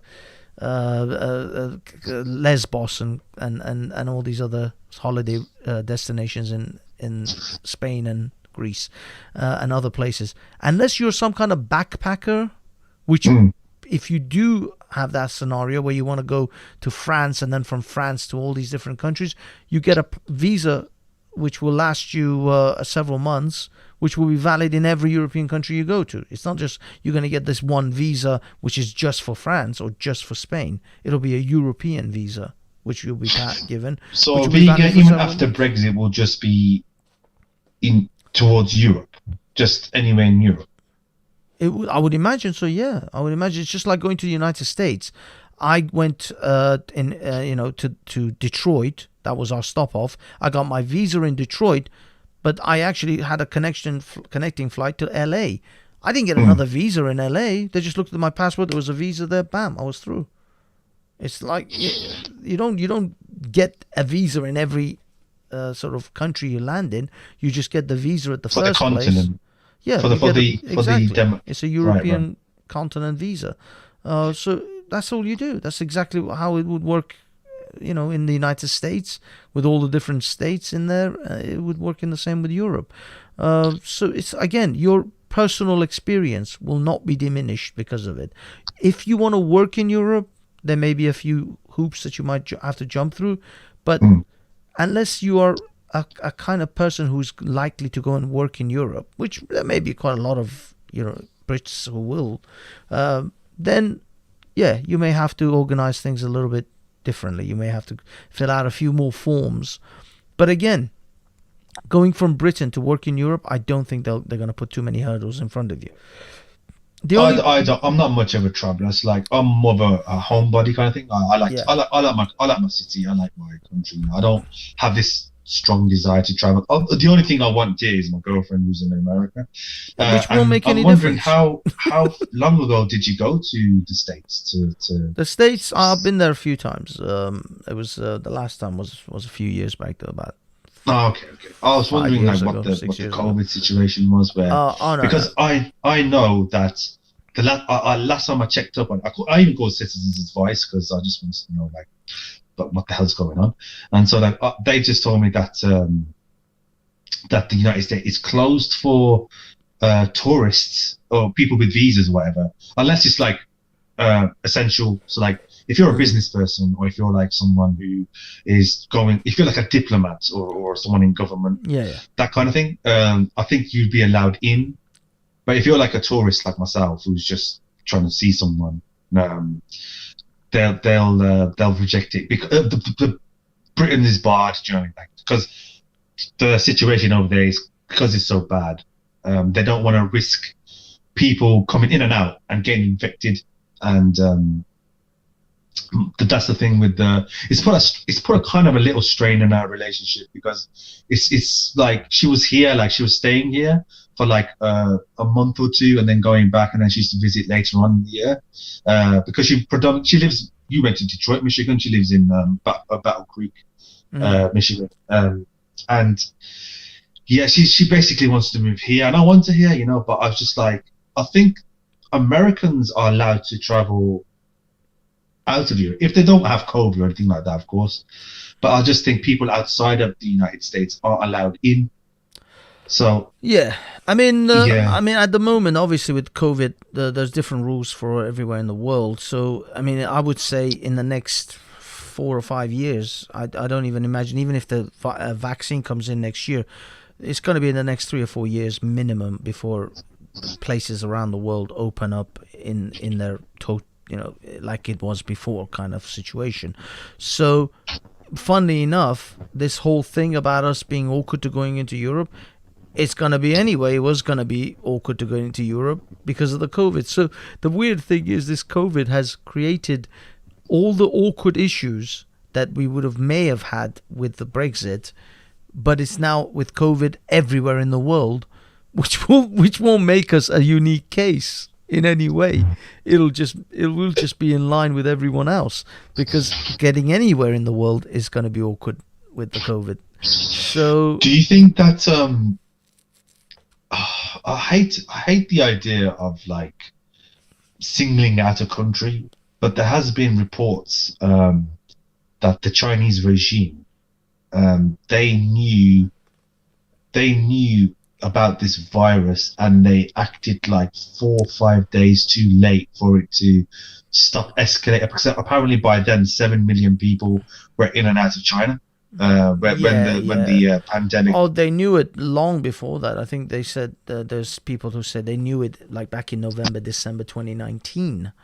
Wow. And they didn't make a big deal out of it, and they kind of hushed it up. And then people traveled to Italy. In fact, that's why Italy got hit so hard at the beginning. Yeah. Because so many Chinese actually go to Italy a lot because they've got textile factories and stuff there. And so Italy got hit really hard because of the massive movement between the Chinese citizens. And China, you know, knew about it months. Do you think there should be like you know, like kind of like, you know what I'm saying? Do you think there should be like kind of like sanctions? Something like that. I don't want to even use that word, because it's just, I mean, you can't sanction China, of course, but like some kind of, well, unless you're the United States, because they're a superpower too, and I think only a superpower can turn around and, you know, challenge a superpower. The thing is, Trump did put not sanctions as such, but certainly economic barriers for Chinese or American companies with their factories in China in order to bring them back to the United States. And he managed to do that a lot. He actually put huge tariffs on Chinese goods being... I mean, he said that back when the virus hit the United States. Anyway, he said that when he was debating Hillary. He was like, "We're going to bring," you know how he talks. We're going to bring, you know, American jobs back to all that. He did. All that.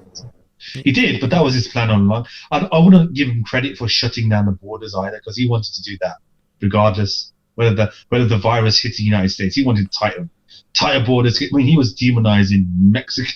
Yeah, well, brazenly, you know, like he just wanted a giant wall, and he doesn't like the idea of globalism anyway. Yeah, so. he never got the wall done. I think that was actually what cost him the election. If I mean, it's still not final yet, but looks pretty final. I think it's like 300.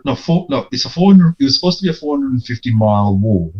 I think close to like 330 miles has been complete, but people are arguing it doesn't. For a country like the United States with all its infrastructure and all this money, he promised that the Mexicans would pay for it, and the Mexicans just said "fuck off." Well, no. I mean, when he said, I mean, it's again, people like read way too literal. Of course, he's not gonna like send Mexico a bill, but through different incentives and tariffs and various other deals that America has with Mexico, he was gonna leverage the cost through those scenarios in that way. Right, those incentives. Yeah, I understand what you mean, but he literally explicitly even said it in a rally. You can see this on BBC News. He literally said Mexico is going to pay for it, and Mexico hasn't paid a penny.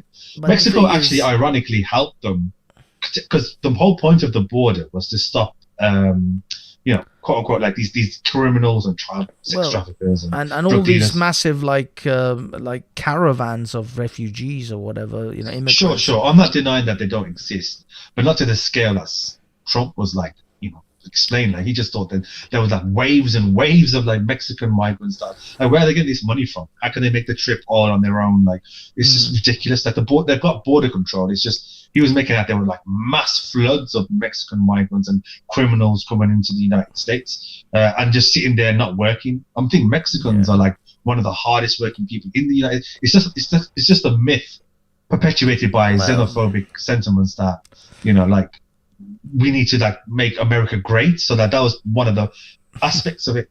But I'll be honest, the immigrant thing is a bit complex. It's kind of like the European Union thing we were talking about. It's got its benefits and drawbacks. It's not obviously as cut clean as they're all bad or they're all good. It's a mixed bag, and ultimately, I think any American should do like a cost-benefit analysis of immigrants from the southern border, and are they, what the results of that cost-benefit would come out would be really the way to make a judgment call on how to control that. But the funny thing is, despite all the complaints by the celebrities that if Trump wins we're going to leave America, they all said they're going to go to Canada. None of them mentioned they might want to move to Mexico or Ecuador or Cuba or none of that. No. They all wanted to go to Canada. Who were these celebrities? Oh, it was a whole bunch of different celebrities who were. I mean, they can go anywhere they want. The funny thing is, there are people now complaining if Biden wins, they're going to leave America and go somewhere else as well. Who the conservative? There's a few conservatives who are saying, "Oh, we might have to leave this country because it's getting terrible. Biden's going to make it into a socialist communist nation. I don't want to live in a communist nation." I was like, I was meaning to ask, what is it that makes you a centre right? Like, what are you trying to conserve with being on the right? What is the values that you wish to conserve? Yeah. Well, I mean, for me, we got to get immigration under control. So yes, I mean, if it was me, I'd lock it down like tomorrow. The European Union it down completely. Oh, definitely. We've got way too many right now. Already in the country, all these hotels that are being hired out because they're having housing problems with these immigrants that have come in on these boats just during this COVID period alone, let alone the normally, which is literally hundreds of thousands of people. This country is an island nation. We are at 66 million people on this tiny little island. This country is smaller than some of the states in the United States, and we have 66 million people in it. It's insane. It's not going to be able to. It's unsustainable. The benefit system is going to crumble. It's going to fold in and on itself. This is why the NHS is suffering, because they can't keep providing services for people who don't pay into the system. These guys who come in on these little dinghies, you think they're paying taxes? How much tax do you think that any of them have paid before they start going down to the NHS, down to their dentist, and down to their GPs? Yes, somebody has to pay for this. But they're not really helping the NHS, are they? With cutting massive cuts here, and they're not even supporting the workers by denying them because there's not enough wage. Money being poured into the coffers for it to be then shipped out. It's money in, money out. If you don't have enough money in, how are you going to pay for these services? So but the money can be found by what? taxing corporations for a start. I think Amazon got away with not paying corporation tax. I think it was 0%. Amazon, like I think 2017, 2018, and I think I can't quite remember the other dates, but I do remember those two. I think 2017 for sure, where this is like the largest company on the planet. Like here's Rodney case says 18 billion on foreign aid. Wouldn't that help us? Yes, I absolutely agree. Especially on countries like India and Pakistan that have their own nuclear, arsenal. They've got that luxury of arming themselves with like sophisticated weaponry, but the money is going in the wrong place because their population also, like a large swathe of them, especially in Pakistan, they don't live the sort of lifestyle. They don't live the sort of lifestyle you would expect a country that has that. Exactly. One thing I wanted to quickly say in regards to the money, the different kind of taxations. You say, I mean, even this 18 billion, these will disappear like penny down a drain. These corporation taxes that you're talking about, they're not gonna sustain. They're not gonna. How many decades do you think you can squeeze the corporations before? Not even decades, just a few years before they ship their stuff elsewhere, before they move all their assets to another country, so that they don't get squeezed so much. So these companies that you're talking about, they're not going to just simply passively sit and get screwed in the ass. I think a company like a government like Amazon is like one of the top 3 companies in the world. Like really like have links all over the place. You know, they're interconnected. I think in a globalist world where we're being like the 6th largest economy now, or the 7th, at least in the top 10 anyway. I don't think someone like Jeff Bezos would think, oh, it's not worth it. No, it's not that they will play the system. That's exactly why they didn't pay so much tax. They restructured their accounting, and that's what they would do. They would move all their assets to tax havens so that they don't pay tax. They will still sell you crap on the internet. You can still buy stuff from Amazon, but they won't be operating in this country in the capacity and on the level that they are now, in order to avoid the taxes. So they will find ways to avoid taxes. 0%. Yeah, because absolutely nothing. Because they managed to find all the loopholes, and they will find more. Yes, but those loopholes should be they should be addressed. Really, you can address the loopholes, but they'll find other loopholes. They'll find other ways because they have the money and resources. They can literally hire an entire team of accountants. How many accountants do you think sit and look at your paycheck before they deduct the taxes?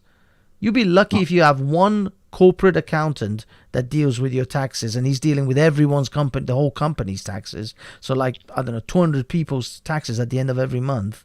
He's not going to be sitting there picking loopholes to try to. You are PAYE, same as most of us, which means you're going to get screwed in the ass when it comes to the taxes.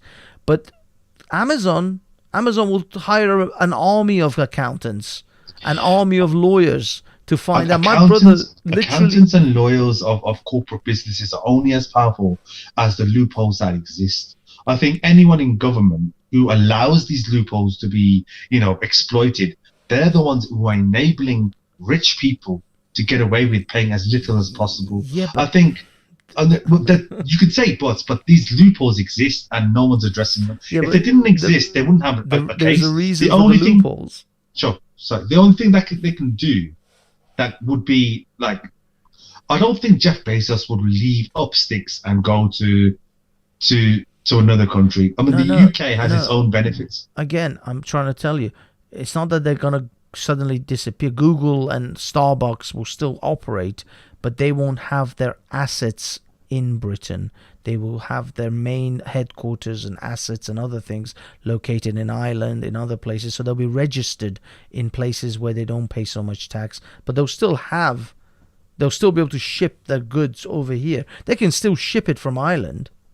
They won't have to ship it from a warehouse in London or New York, or I don't know, Berkshire. It's those assets. It's those multinational, like warehouses and all these. Like, they have to, like, because he's making his profit here. So I only think it's fair that we charge him. I don't know. I'm not going to pretend to be an economist, but I think the 0% is outrageous. 0% absolutely. For a company that size. The time that we've spoken, he's probably made a billion. billions. Yeah, Do you know what I mean? probably Something, a lot something more than a billion. ridiculous, something astronomical. The guy's worth something, $165 billion. I think it's more than that, isn't it? No. Last time I checked, I googled it. He's 165 billion, because he is effectively a American trillionaire, because America considers 100 billion a trillion, whilst in Britain is 1,000 billion a trillion. Yeah. So he's considered an American trillionaire, but he was 100 and Jeff Bezos net worth. Here we go. Net worth. It's going 100 actually. up 183.6 billion now. Yeah, I mean, that's going to change in, like, say, 2 weeks' time. It'll just go up by 2, because his monopoly of Amazon, it's so huge that it's almost it's almost like a monster within a monster. Like it'll just keep growing and growing and grow, because everyone uses Amazon. Like, it's like it's not the Amazon. By the way, it's not this Amazon arm of selling used DVDs and junk that's making this kind of cash. By the way, it's Amazon Web Services. I don't know if you know about AWS. If you know anything about AWS is what's making Amazon the billions that it actually has. It's internet. It's cloud data centers and cloud web services and cloud-based servers, effectively. So you can build yourself a website with a web server in Amazon's AWS environment. Not just website, databases, whole slew of what stuff. does this AWS provide? What services? Okay, like, for example, we're using, let's say you're using YouTube. We're using YouTube right now as a website to communicate or live stream. Well, that site needs to sit on a server somewhere. Now, in the past, Google, well, I mean, actually not in the past, right now even, Google owned a server, like let's say your desktop machine or your laptop or whatever computer you've got, and they would then take that, this is on a very, very simplistic explanation, they would take that and put that in a data center, and then that laptop or that server would then, provide all the power, all the processing power and all the power that you need to run YouTube. Now, instead of buying your own server now, you don't need to go and buy a hardware server. You get what's known as a cloud server from Amazon or Google or Azure, which is Microsoft, or there's a whole bunch of them. And you would have your server in a virtual environment on Amazon. So I can build myself a web server, I can build myself a database server, firewalls, switches, routers. I can create my entire environment in this virtual world, virtual intranet in Amazon Web Services, and then broadcast it and have myself a website, have myself a phone app. I can build whatever it is, a streaming service like StreamYard, or a Zoom service, or a cryptocurrency So it's basically exchange. the AWS thing is hosted by them. Yes, they host the servers that I build. They give me an environment, they give me a platform, a control panel in which I can then build all these different elements that I need to run a whole company. And you just pay a small fee or a month or something? They actually charge you per server, per they have a very, very convoluted pricing, which can change depending on how much resources your server uses. So if your server is using a lot of CPU, a lot of RAM, a lot of hard drive, your cost will be higher. But if one month you pay, let's say, 50 quid because your server is at a very high peak use, but then next month your server doesn't use that much power and you can reduce the server load, and then you pay less because you're not using. Who are their main clients? Are they just like other businesses? Everyone. They've got Ministry of Defense contracts. They've built a whole AWS just for the MOD. Wow. Yeah, oh, they've got their hands in all sorts of. There's millions of companies that use them. Large companies, banks. This is Not the so much problem, banks. I Banks are think. very paranoid, but some banks. But they've got Ministry of Defense contracts. They've got just what do they call these hedge fund companies, all sorts of different things, all sorts of different companies. But I think that's dangerous to have that. So this one man has this much power Mm. and is so ingrained, and so many like government, government agencies rely on their sort of like Yeah. platform. And I'm just thinking maybe that has to do with something with their getting away with not paying as Well, much, because like so much power in one guy's hands, he can just literally screw you. maybe You know, kind that's of why thing. they're paying zero taxes, because Ministry of Defense is like, let these guys go. We've got all our servers with them. Who knows? Who knows? Yeah. Listen, my friend, I have to sleep because I have to get up very early in the morning, and I'm barely Oh, going to that's get okay. 6 That's hours okay. of sleep at the moment. So it's been an absolute pleasure to have you. Let's do this again sometime soon. No I worries, do mate. stream semi regularly, so if you do see me doing a stream, usually I have an open panel. Jump on, have a chat. There'll be other people as well. Tonight I kept it exclusive to just you and me because it was just kind of almost an interview situation. But next time, if you see me, there's probably an open panel. There'll be other people. We can all chat in a. Where do I catch your show? How do Just subscribe to Banksy Star Live on on YouTube. YouTube? On YouTube, yeah. Just Oh, jump no on. worries, man. Yeah, I ain't got like I ain't got like a YouTube channel, but I've got a YouTube, like it's linked to your Google account, isn't it? So like you can just when you sign in on Yeah, YouTube, that's it. when You sign in on don't. Yeah, Google. you can subscribe as long as you have a Gmail account, or Yeah. that's it. But everyone in the chat, go to Nihilist NAZ on Twitter, and follow NAZ on Twitter, because Oh, thanks, man. he's got some interesting things that he puts on there. So No, yeah, honestly, this chat was just you're easy to talk to. I think you're just a natural in just like back and forth, and like and you're a good listener too. So like it wasn't like a hard conversation to have with you, even though we've gone on for a while now. So I think it's best to like because like it's like 4 hours is enough, isn't it? I said I only wanted to keep you for an hour. I didn't really want to press you for the whole night. But, No, that's fine. But I'm glad. If there's any other questions, just hit me up on DM. I'll join you on your. I'll check out your stream, mate. It's just a pleasure to chat to you. Yes, you too, mate. We may not agree with everything, but like that's basically just our values. I mean, to be honest, it's boring if everybody just agrees. Who wants to sit in a circle jerk and just pat each other on the back? So that's why I was actually interested in getting you on here, because I've got the guys in the chat. Quite a few of them would normally jump on the panel and chat, but I wanted to keep it because we all semi agree on most of the things that we talk about. So I wanted someone who is like yourself, who's quite left of where we are, in order to give a good a new perspective, a new person, a new set of I appreciate ideas. that. I follow a number of conservatives, quite vocal ones, especially like here and the United States. So just to get, because you don't want to live in an echo chamber. You don't want to live in like this circle jerk where everyone's just like, and Germany is just horrible. You're not really getting and the nuance of the opposite side. You're just nodding along to people you agree with, which I don't find to be.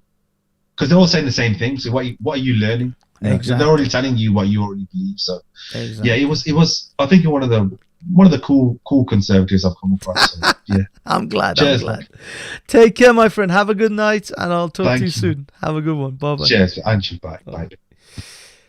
Okay, guys and girls, that's it. This has gone way over the hours that I intended this to be like an hour conversation. It just kept going.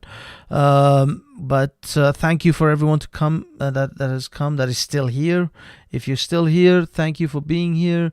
And we'll have yourselves a wonderful evening, guys and girls. Next, he may meet with Jed. Okay, I'm losing track of the conversation here, guys, but I'm sorry I haven't kept up with the text chat much. But thank you everyone for being here, for hanging out. Have a great night. I am going to play us out with something. I don't know what. I actually had something in mind somewhere down here. Where is it? I don't know. Okay, let's go with this. There's a song called Water Lilies. Take care, guys. Have yourself a wonderful evening, and I will try to catch up with everyone soon. Ciao.